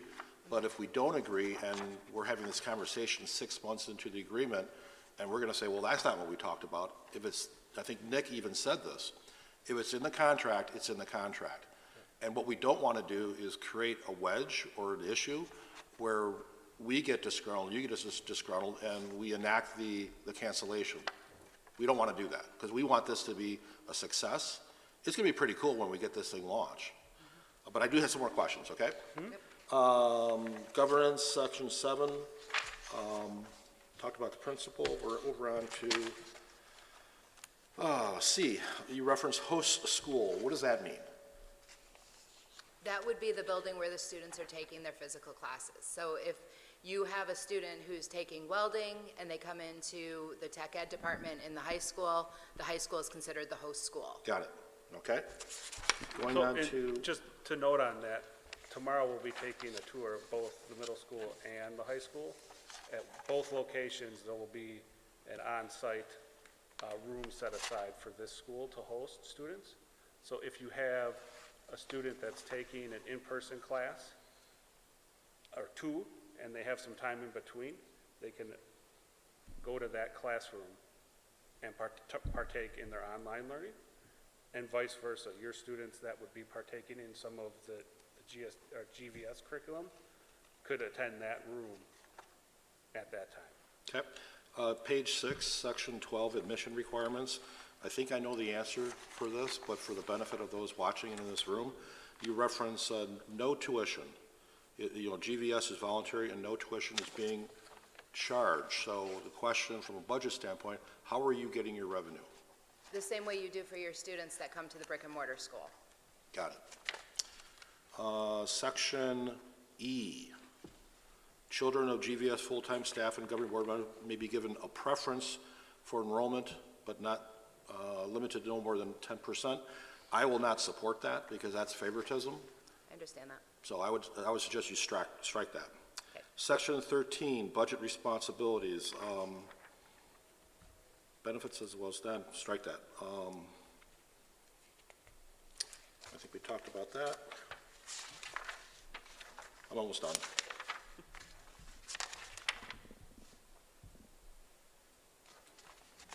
And I know when Nick gave the presentation, he referenced a 1-year contract or a 5-year. You have 5 years in here? That Why was do you what, have that? yeah, that was what we received the grant for, was a 5-year plan. Got it. Okay. And page 14, 23, autonomy. You talked about not completing daily attendance. I get that. But section 4, on policies, GVS will not calculate GPA unless requested. Why is that? That's a practice across most of the virtual schools. So we were adopting that common practice. Okay. So it's not that we can't, we will, and we understand. We had a lengthy discussion on that, and several of us wanted to have the ability to conduct that and bring in GPA and all that. And that is because of admittance into colleges, right? So we need the parents to have that access to that situation. And why don't you put in the contract then? It is in the It contract. is. The parents can request it. Oh, request, upon Yeah, request. so that's part of this onboarding process. Got it, okay. To explain that. I would assume most will opt for that. So, And my last stupid question, then I'll turn it over to my colleagues. I graduate. Who do I graduate from? The district. Not GVS? What will the diploma say? I know I'm getting in the weeds, Yeah. it's probably, So you're but I'm very graduating curious. from GVS as a school of the district. So your diploma's gonna say Germantown School District. Got it. And that's, once again, why are we adopting so many, policies from the district, right? To ensure it meets those standards. Again, thank you. You put a lot of sweat and tears in this. You're doing a wonderful job, and thank you for answering my questions. Absolutely. All right, thank you as well. Echo Bob's comments with that. I think most of my questions were answered. One of them, though, is what is the plan of action if your student progress goals are not met? As far as the student, Yeah, you guys have 6A that they have progress goals. So if a student isn't meeting those goals, what are you going to do?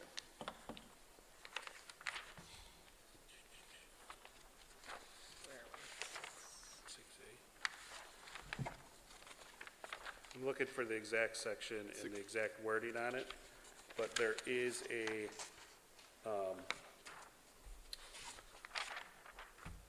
we,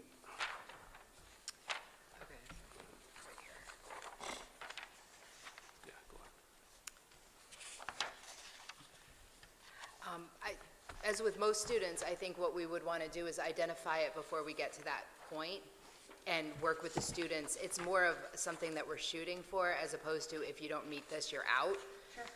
So we would obviously have our teachers keeping really good tabs on student progress and not letting it get to the point where they are having And issues. I completely understand that, but Okay. again, for our sake, I think just calling everything out in detail Sure. in that Sure. would be very beneficial. And then this is kind of for Todd Lamb and you guys.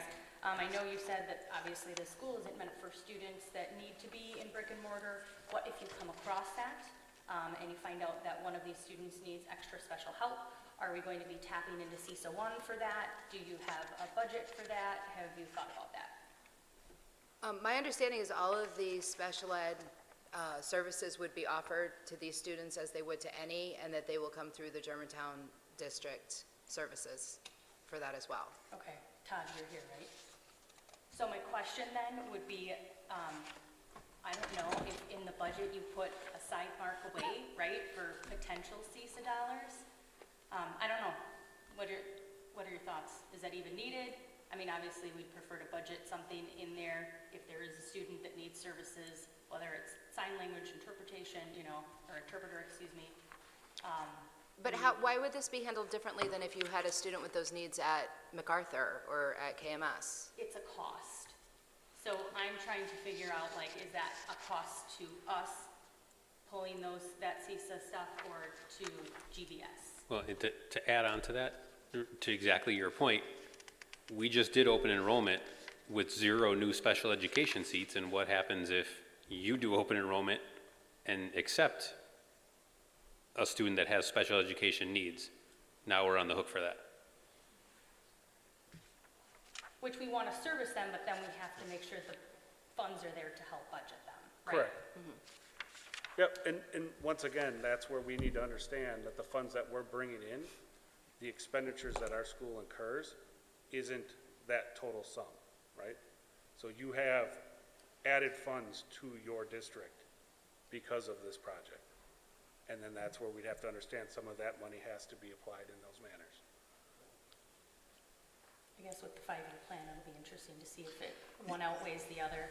Yeah, I understand what you're saying, but maybe we need to have language in there not to exceed cost. If something happens, it's not to exceed X, that type of thing, so that we're not on the hook for spending lots and lots of money. And I understand we're in year 1. Things will be, once we mature, or once GVS matures, I think we'll all get a little bit more clarity. But the concern is from a cost standpoint on year 1, year 2, where we just, as you know, we're spending a lot of time managing our budget, and we really don't have additional resources to go out and say, okay, well, here's another $100,000 for GVS. That's not going to go very well with me, and I'm sure it's not going to go well with my colleagues as well. It comes down to, you're exactly right. To simplify things, the more students you're able to bring in, the more revenue. And you're right, generally speaking, we're going to have more revenue than costs.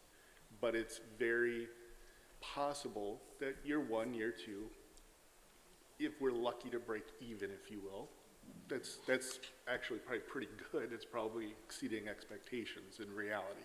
But we also have that grant money coming in that, in a way, it's beneficial to us. We're going to use it to our best needs. But after year 5, that all goes away. And that's going to be the key piece in all this, is that in a way, we almost have to have, at least from our perspective, we have to have some blinders on to realize that 100,000 or whatever the specific amounts coming in aren't there anymore. And so I think that's kind of the piece, is that we get it, in general, but we have to ask these kind of questions. No, we totally understand that, and I'll be honest, we have some of those same questions. How does this all work, correct? Ultimately, the reason for the grant is to get us into those first 5 years So the monies coming into the district should be worked out in that manner at those times for these things, while the grant supports what we have to pay out to actually purchase this curriculum and platform. The only thing after year one, the opening year, that we can't spend grant money on is salaries. So, So the grant is 5 years. What is it for each year? How much money? You should have a copy of it in your packet, I believe. So the first year is 150,000. Year 2 is 229,750. Year 3 is 161,750. Year 4 is 134,250. And year 5 is 124,250. So it's a total budget of $800,000. I think one other piece to, that we're gonna have to work on some languages is what happens with a student, let's say they sign up for the school, the GVS, they get to the end of semester 1 or get the end of semester, or get the end of year 1, and they want out, right? What does that mean? How do they do that? And also, if a student, and I don't know if they're gonna just follow the same policies for adding and dropping courses like the high school currently does, because when we have a staffing plan and kids are saying, oh, I don't want to do this, I want to take a face-to-face class, or the bunch of kids drop out of a class, and then all of a sudden we're left with a teacher teaching 8 kids, and we wouldn't run that class normally if it was just 8 kids possibly. So just having something in there that states how students add, drop courses, as well as if they want out of the program. And your credit requirement is less, so if a kid gets to his junior year and wants to go back to kind of regular face-to-face, are they gonna be behind on credits? Might be something for the student to wrestle with at the time, but just some thoughts around that. Is it less or is it just reallocated? I thought it was just reallocated. I believe we have the same number of credits required, they're just reallocated. Gotcha. Yeah, to your point about if a student wants out after a couple years or a year or two, if they don't live within our boundary, then they wouldn't be our student after that unless we would have some agreement to allow them to open and roll in. So then we should write that in there. Right. But there, I mean, That wouldn't be this contract. That would be up to you to decide what you would like to do with an open enrolled student. And I don't think by state law, I don't think you could supersede those issues. I mean, it would be as open enrollment as just as any other student would open enroll. I know we explored some language, and it was brought back to our attention that we couldn't word things certain ways. Sure. For legal reasons. So in other words, number 15, public school alternatives. No student will be required to attend GVS. Students who do not elect to attend GVS may attend a school within GSD conformance. So basically, long story short, we shouldn't run into a situation where a student is GVS who is outside the school district, who doesn't want to go to GVS anymore and wants to come to GSD. Right. Unless we have a seat open for them, right? Okay.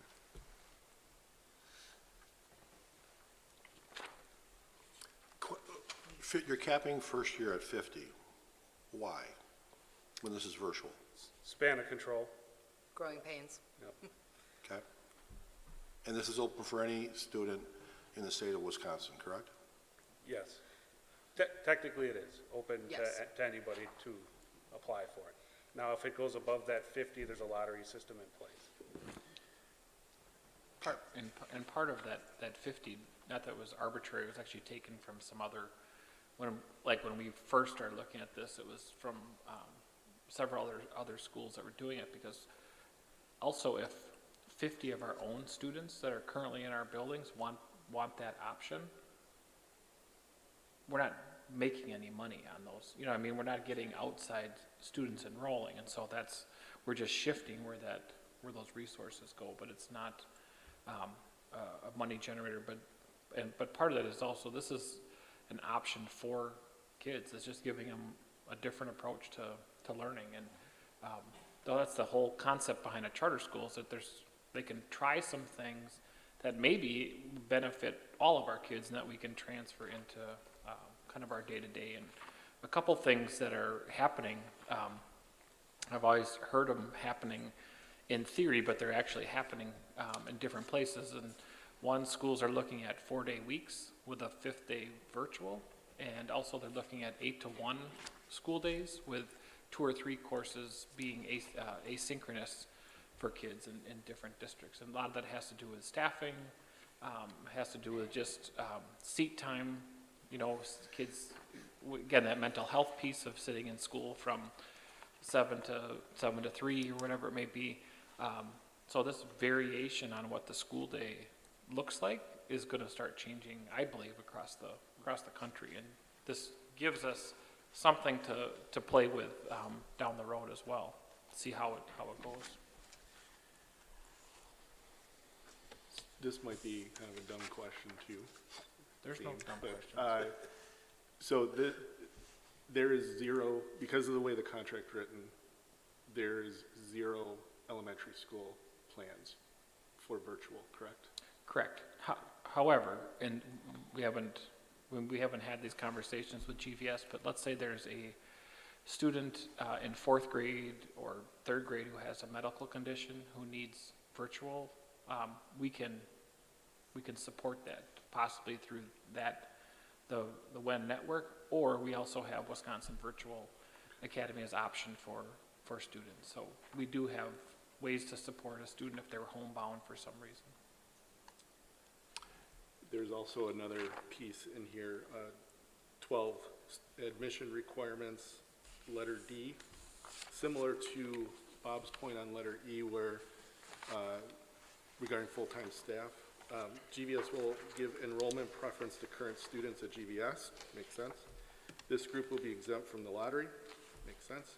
Siblings of current students will be given preference in the lottery, does not make sense. I think that piece. Well, it does if you're trying to keep kids together and on the same system, and that's the charter school language doesn't give you a lot of options as far as who can. Basically, it's open to all kids, but here's a few ways that you can keep kids together. And sometimes in a district, the charter school, maybe there's 4 elementary schools and it's at one of the elementary schools, so it could keep the family all at the same place. That's why the language is in there. That's charter school language. You said there weren't a lot of communications with GVS. Would it be beneficial for our admin team to be sitting down with them shortly here? Yeah, yep, but part of this is the process too. You know, this is why this is a discussion piece, and it's starting to figure that out. And Julia has been the liaison for this. She's at all the meetings and she talks with me on a routine basis as well. And part of tonight is to hear these questions and then to go back and continue that discussion. That's what I said on the onset is we may say, look, we want to have a meeting with a handful of board members with their board and have Nick who from DPI come and facilitate that and just work back and forth. But we needed to flush out and do a deep dive on the contract to begin with. I've got another question. Walk me through like a day in the life of a charter virtual school. I've got, I don't know how many credits I'm taking, but I've got 5 classes I go to. And on the back end, who's going to teach that? I mean, where are we going to draw staff from? Where are we getting the teachers from? For history, for math, or whatever the class is. Who's actually going to be delivering that education? And where? It's a certified teacher, but it's through this WEN network. So even our kids that are at Kiel right now have all these different teachers. So there won't be someone that's on our No, site. that's actually not Okay. correct. That's wonderful, thank you. We're not getting the teachers through WEN, we're getting the curriculum through WEN. We will be using our Germantown school teachers. How does that work, though? It will be like do you want to talk, Julie? Sorry. So there's a couple different options for contracts with WEN. There is the contract to pay for their provided teachers. We opted for the contract where we would provide local teachers to help support the curriculum. And we talked about that as maybe like a 0.2 FTE for social studies. A social studies teacher taking one period being virtual, and then being able to support the students through office hours, meeting with the students, answering questions, doing some of those activities that Maureen had mentioned. And it would just be an additional period in their day, or for example, if we have 50 students from the high school who choose to go virtual, instead of losing a 0.2 FTE, they would help support those virtual Okay, students. this is a wonderful conversation. I know we're getting in the weeds, but we really need to get in the weeds. 0.2 FTE, that's in addition to their current schedule, the teacher. Either in addition or as, And then we pay for that, GSD pays for that. correct, yep. That's what the contract allows for. Yep. I get that, but what if they say no? What if everybody says no? I'm overworked right now. Right. Well, hopefully it wouldn't be an additional 0.2. It would be part of their full-time FTE. It would just be, instead of teaching 5 face-to-face classes, they teach 4 face-to-face classes and 1 virtual class. And then when do they do that? When do they actually deliver the learning? Is it, I mean, they're booked right now. Do we Right. carve out a little time for them? They go in a little closet and with their laptop and deliver education? Well, How's so- that going to work? Yeah, so we have those 2 rooms of it, 1 room at KMS and 1 room at GHS. That would be their workspace. They could go there and deliver instruction there. But a lot of the curriculum is provided through WEN. So they are serving as like a mentor, coach, helping them through that curriculum, not necessarily delivering a full lesson at 8 a.m., right? It's supposed to be asynchronous, the students learning, working through the content, and they are there to help support them in their learning. Okay, is it safe to say you're capping this at 50 students, that you really don't know what your staffing plan is going to be until those 50 students say, this is the classes that I want to take? Who's paying for the one contract? We are, Through the grant. Yep. But you're not going to get your staffing plan in place until you know what comes first, the cart or the horse? Correct. Chicken or the egg. You got to have 50 students, and this is what I want to take, and then you say, okay, how are we going to find the teachers to do this? Then you got to go to Mike and say, this is what I need. I was just going to say, Bob, we actually talked about this one today. It's a simultaneous process. So as we staff for the staffing plan in late April, as we normally would, this will be a part of that. And we don't really know. The example you're giving of social studies, we may be down 0.2, and this could round us out. Or we could be up where it's, you wish you had a crystal ball to know exactly how it would work. In a lot of situations, having this kind of need actually gives us some flexibility with staff. So it's interesting. I have extensive experience in Waukesha, and their online academy, the 3 high schools in Waukesha, and exactly what we're talking about occurred in a pretty big way. And a lot of teachers really like it because it gives them some diversity in what they did, their approach. Well, sorry, I was going to say, could there be any concerns with regards to differences in curriculum?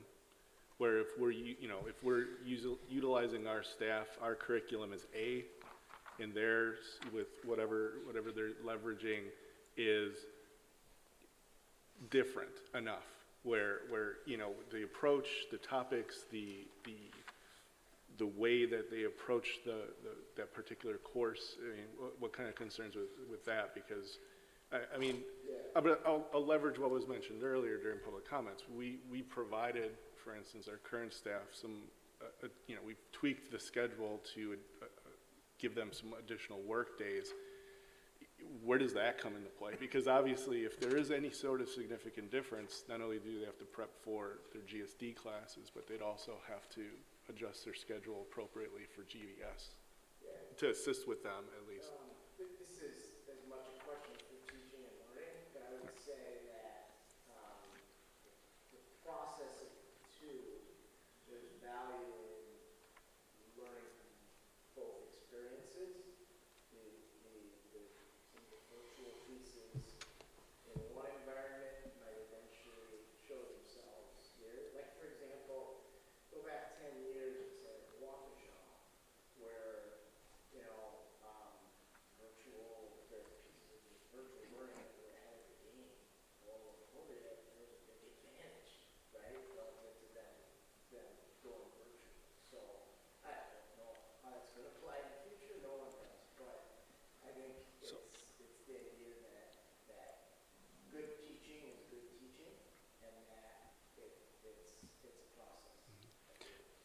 So, just on that, the budget does have professional development built into it. And to answer what you just said, specifically that, how do I teach in a virtual environment?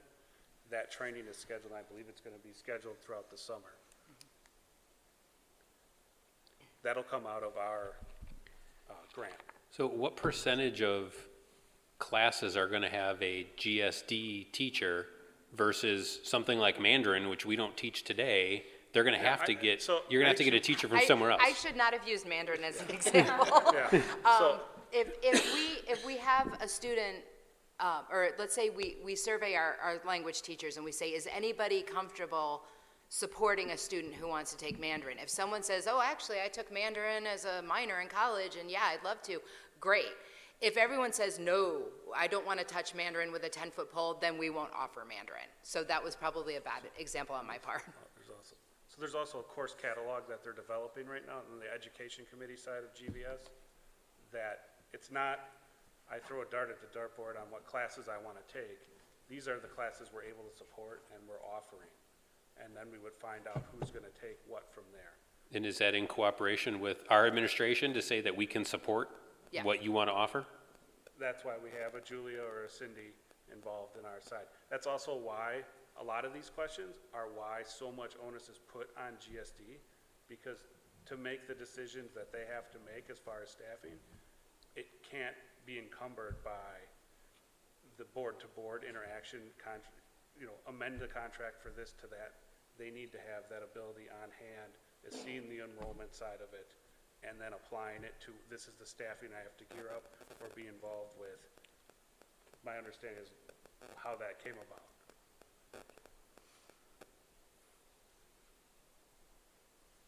So staffing's still up in the air. I'll add something, and please correct me if I'm wrong, because I think what Bob, one of the questions Bob asked was, or something along the lines was, what if the student wants to do their work at 8 o'clock? Who's going to teach them? That sort of thing. Yeah, but I think the way it's designed, and this is where, correct me if I'm wrong, is the teacher for that course and the student have, in effect, maybe I'm oversimplifying, an agreed upon meeting time twice a week, let's just say. 8 o'clock, they gotta meet. 8 in the morning, they gotta meet. And that's when they go through and here's what you need to do you have any outstanding questions, et cetera, kind of work through that in a half-hour meeting, let's just say. But when the student is ready to do their coursework at 8 o'clock at night, they're going online and doing the coursework themselves. In effect, the student really is the one responsible for the real work of learning. We're there, they're there to support them in that way. So that's kind of the way I think about those kind of questions. Because, initially I thought the same thing. Like, they can work on things whenever they want, but how do the teachers get involved with it? I think that was the way I kind of simplified it, maybe oversimplified it, but that's the way I thought about it. Was that generally in the ballpark? Yeah, absolutely. Will that be one-on-one, or will that be, okay, I've got 5 people for history, all 5 are going to be at the same time? Because I know you referenced some language in here. If the student count exceeds a certain threshold, we've got to add more or provide more staff.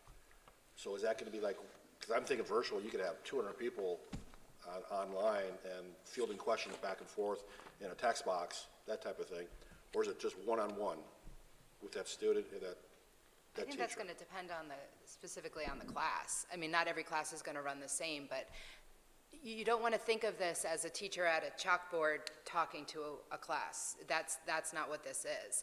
So in that case, the students may have different schedules. They may be checking in at different times.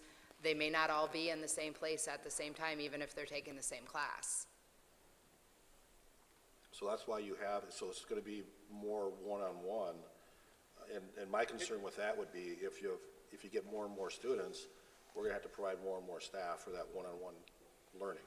Whereas if you're in a classroom, whether it's bricks and mortar classroom or virtual, you could have a couple hundred people in there, that type of thing. That's my only concern with that. Yeah, I mean, you have other virtual schools. Based on where they're at in terms of their learning, and I understand that, but that could be a roadblock or a pothole in the road based on the staffing plan and based on the number of kids that you have, so. I'm just concerned about that. And that really plays into the funding of, Right. if there's X amount of dollars that you get for an open enrollment student, if that all starts at GSD and how much of that moves over to GVS. And again, I think this is wonderful, don't get me wrong. I think we're all asking a lot of questions that we just don't know.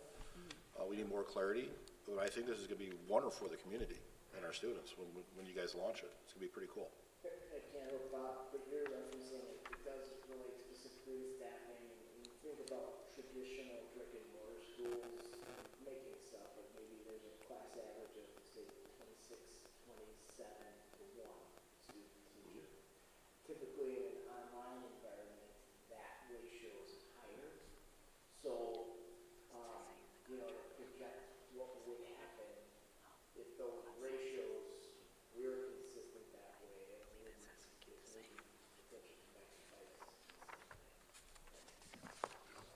More like, I mean, it's a process of what we're doing here. But we do know that, we're not gonna go the other way. Just confirmation again, clarity, 50 is what we're capping it for the first year. For the first year, Okay, yes. so realistically, we should be able to see how the first year runs and what we're gonna need after that, what you might need. Yeah, so in the contract, it's 50 for the first year and increments increased by 50. So the theoretic, you'd be at 250 at the end of the 5-year contract. That's something that can be altered, changed, and that's the whole point of having that flexibility here. And it'll be interesting to see after the first year, did the 50 come from GHS, or did we pull people who had left and gone virtual somewhere else back? Because that, I mean, you're talking about, oh, like, we're gonna lose people from the high school to come to GVS. That's not necessarily the case. We may be pulling back people that were completely gone. I'll shift gears slightly. Budget year 1 planning, how are we doing? Are we trending towards, you know, I think it was 150,000 for year 1 budget? Anybody? Well under. Well under? Well under. But what, so understandable, because I think, if I remember correctly. We can't, there's a lot of stuff we can't do until the contract Okay, is that's- solidified, so we have not spent much. No. That's kind of what I assumed, but that was going to be my next question. But as far as what you're pre-planning before the contract, even taking that into consideration, obviously you'd never want to assume anything, but assuming that the contract moves forward and everything else, you're still tracking towards, okay. So what are the milestone dates that you need, that we should identify? Your plans are to launch this fall of this year? So when do you need the contract finalized? Yeah. It has to be by June, but they want it before. Yeah, so ideally, you guys hear me, right? Yep. Okay. Ideally, we'd like a contract solidified by the end of March, so that we could start enrolling students in April, and then start those conversation pieces about staffing and course selection, give students and the school district enough time to plan over the summer for our 50 student enrollment. So, go ahead. Will we have enough time to sit down with the GVS board and a few of our members, with, I'm sorry, his name is? Nick, before that? Before our next meeting on the 14th? We can try. I mean, the other thing is, we can always have a special meeting on like the 28th of March too, if we need it. Okay. I mean, I'm going to give you my markup, and hopefully you're going to take that and Yep. pass that along and And we can make bring- the appropriate changes. And we can bring Nick in virtually too, like, Yeah. you know. So just, so we all understand, there are 3 parties that have to approve the contract. GVS, your board, as well as DPI. So there is, you know, a few hoops to jump through to get it done. So the way it currently is, our board has approved it, kind of knowing we were going to need to make some changes from your input. That's why we present it to you as approved contract from us, hoping those our conversations spark some of those changes, and then we can take it back, make them, ratify it, and bring it back. But I would think we need a in-person conversation as far as how we're gonna get this done sooner than later to give the staff the time that they need. And we recognize that, that's this Well, whole process. Maybe what you may want to consider is, based on our conversations tonight, you come back with the board with version 2 of the approved contract, and that may prompt more conversations where we need to have okay, we agree to it, or we need to have a face-to-face with both boards, or a smaller portion of boards. Sure, when would you like that meeting? Well, in order to meet your timeline, Yeah. sooner than later, I guess. And But and what I would have like the to see, revised what I contract. don't want to do is have a conversation with your board and our board, talking about the same things we're talking about now. Correct. I mean, we talked about a whole bunch of things. Hopefully, you took copious notes. I know Brett, he'll have my copy. I'm sure Amanda will provide some information also, Tracy. But hopefully, you'll take that back and update the contract and provide this board with version 2. Yep, that's the process. We just have to work it. Cool. I guess the question for our board, not that I'm necessarily a fan of more legal fees, but do we need to have our attorney take a look at this? Eventually, he already has though. Okay. Yeah. So, Hey, I've got a question. Well, first of all, number 4, it's very short, instrumentality. I had to look that word up, and agency is another word for that. So I'm not saying you should change it, but might consider it. I think everyone understands agency, first page. So, That's just what to address that's that the state is language. State language? Yeah, as far as how charter school, you're authorizing is all that references, but yes. instrumentality is the official term. Okay. We're a work of your district. Without your approval, we don't exist. Without looking it up, that's not a word I use in day-to-day language, and probably no parents or taxpayers do either, is what I'm thinking. So item 5, E, Bob mentioned the 150 days, but there's also a 10-hour limit there.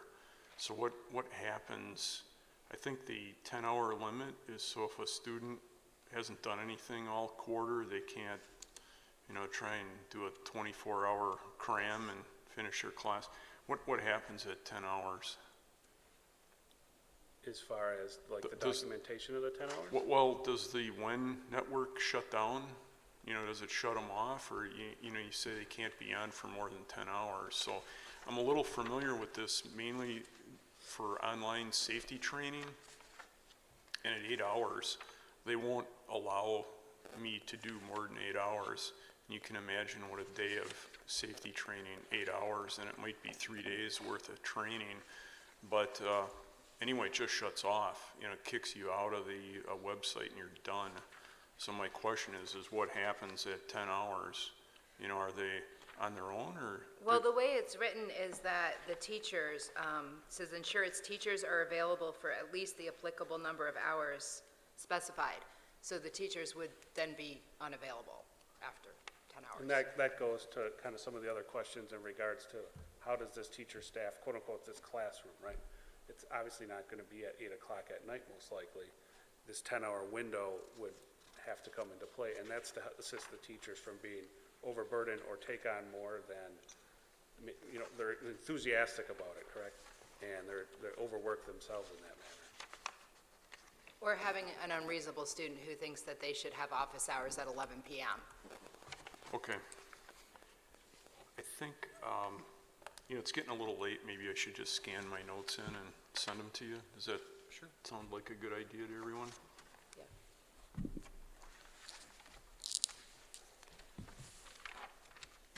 All right. Any other questions from the board?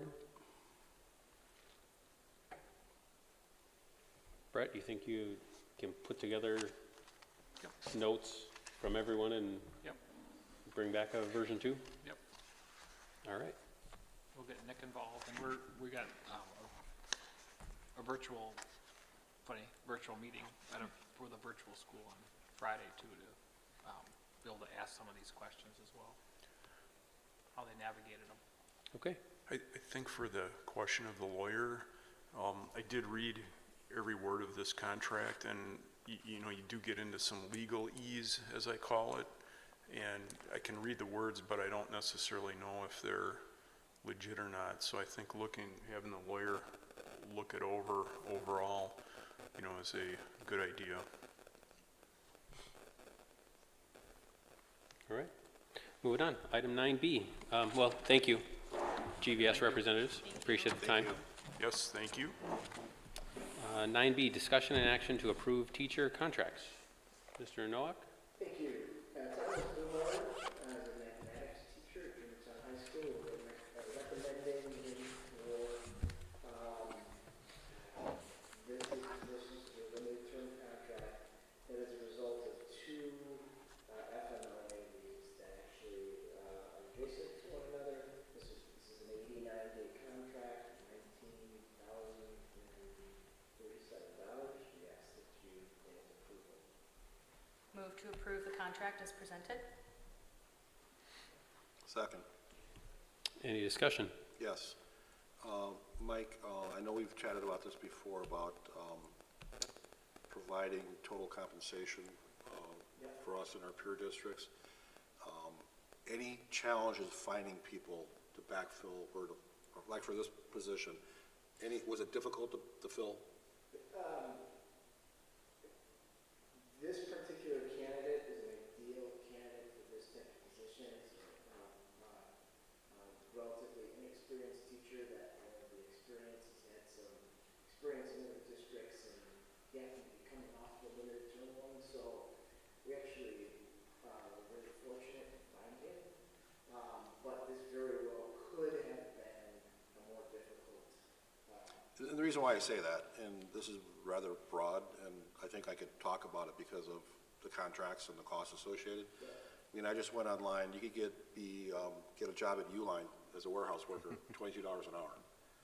And we're competing with Uline. We're competing with McDonald's that are up to $18 based on our starting wage for teachers. And I want to avoid that.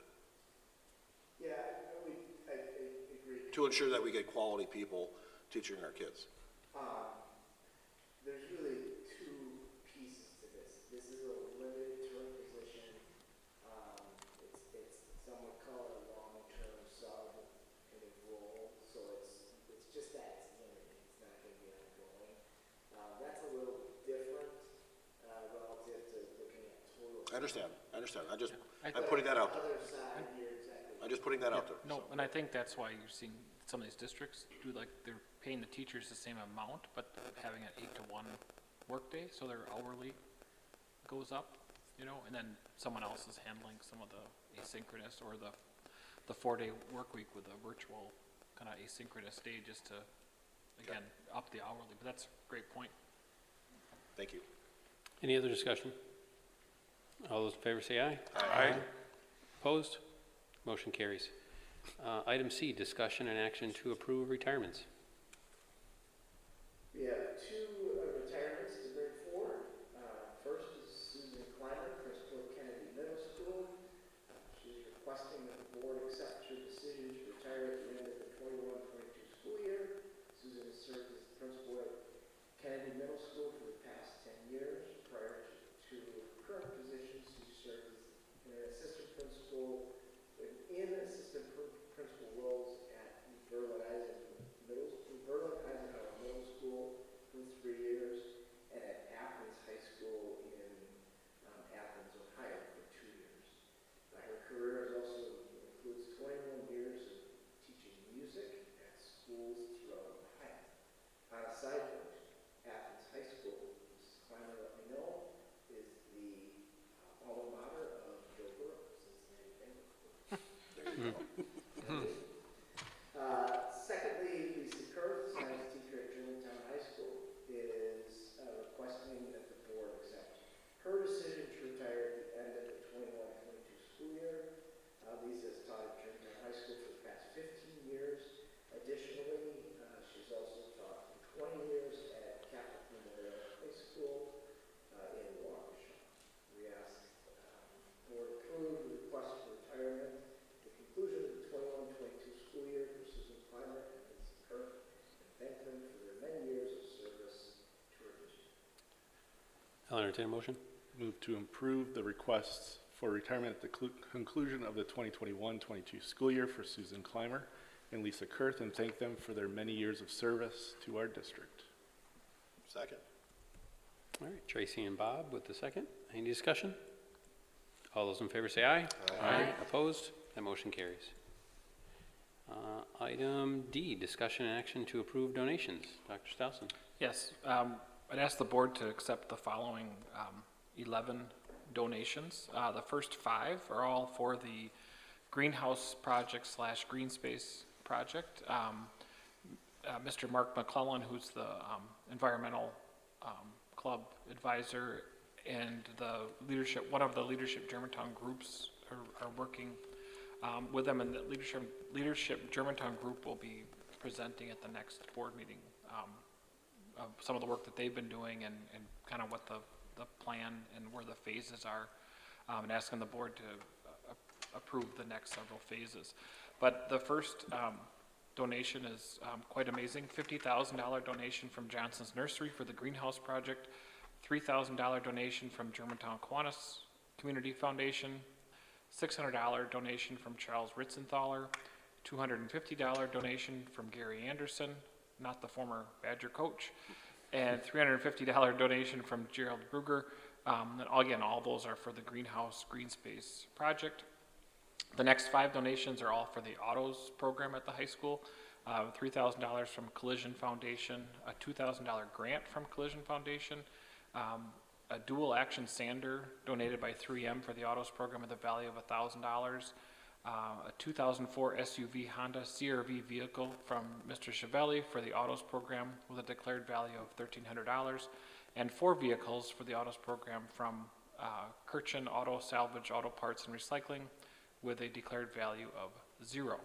And the final donation is $3,000 from Casey's Cash for Classrooms Grants Program in support of the Instructional Technology Department's awesome Osmo Learning Kits project. I'll entertain a motion. Move to approve the move to approve the donations, and once again state that our community goes above and beyond and helps our schools, and this is just unbelievable. I mean, to say we are blessed and grateful is underwhelming, really, with what this community can do, so thank you. Second. Any other discussion?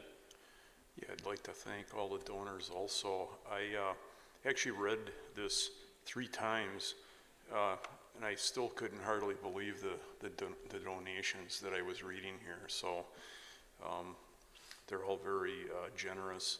And that auto salvage yard is pronounced Kirkine. Kirkine. I won't say why I know that, but even the donations from the Collision Foundation, those are going to our autos shop, I take it? Yep. So very generous in all cases, and I think we're all very thankful to receive these for the school district and our students. All right. All those in favor say aye. Aye. Opposed? That carries. Item E, discussion and action to approve the Germantown High School FBLA overnight travel request. Yes, Logan Meyer, one of the Germantown High School FBLA, which is the Future Business Leaders of America, advisors is requesting Board of Education approval to travel with FBLA students to Madison to attend the State FBLA Conference from Monday, March 28th through Tuesday, March 29th. The trip will consist of 59 students and 4 advisors. Mr. Meyer is asking the Board of Education to pay for the transportation costs for all, as well as the registration and lodging expenses for all 4 advisors. The club will pay for the students' registration and hotel expenses. We're asking the board to approve this, and the cost of this is being, Brittany, check me if I'm wrong, billed to the activities department. To the athletics and activities department. All right, thank you. I'll entertain a motion. Motion to approve the overnight travel request for the Germantown High School FBLA program, travel to Madison, Wisconsin on March 28th, 2022 to March 29th, 2022 as presented, and to be funded out of the district activities budget for all transportation costs and advisors, registration and lodging. Second. Any discussion? Just congratulations and good luck. All All right, all those in favor, say aye. Aye. Opposed? That motion carries. Item F, discussion and action to approve Germantown High School HOSA overnight travel request. Yes, Diane Sermo, the Germantown High School HOSA advisor, HOSA stands for Health Occupation Students of America, is requesting Board of Education approve to travel with the HOSA students who advanced the state competition to Wisconsin Dells to attend the HOSA competition from Sunday, April 10th through Tuesday, April 12th. The trip will consist of 18 students and 2 advisors. The club is funding all registration and lodging expenses. Thank you. I'll entertain a motion. A motion to approve the overnight travel request for the Germantown High School HOSA program to travel to Wisconsin Dells, Wisconsin from April 10, 2022 to April 12, 2022 as presented. Second. Any discussion? All those in favor say aye. Aye. Opposed? That motion carries. And item G, discussion and action to approve Germantown High School Skills USA overnight travel request. Yes, John Skowiak, Germantown High School Skills USA advisor, is requesting the Board of Education to approve travel with Skills USA students to Madison to compete in the 49th Skills USA state competition from Tuesday, April 5th through Wednesday, April 6th. The trip will consist of 12 students and 3 advisors. Advisors are asking the Board of Education to pay for the lodging costs for all. The club will pay for all students and advisors' registration, with a total amount of being $981. And again, this would come out of the athletic activities budget. All right, thank you. I'll entertain a motion. I move to approve the overnight travel request for the Germantown High School Skills USA program to travel to Madison, Wisconsin from April 5th, 2022 to April 6th, 2022 as presented, to be funded out of the district activities budget for all lodging costs. Second? Any discussion? All those in favor say aye. Aye. Opposed? That motion carries. Item 10, one final motion. Move to adjourn? Second. All those in favor say aye. Aye. All right, we are adjourned at 9:31 PM. Thank you and drive home safely.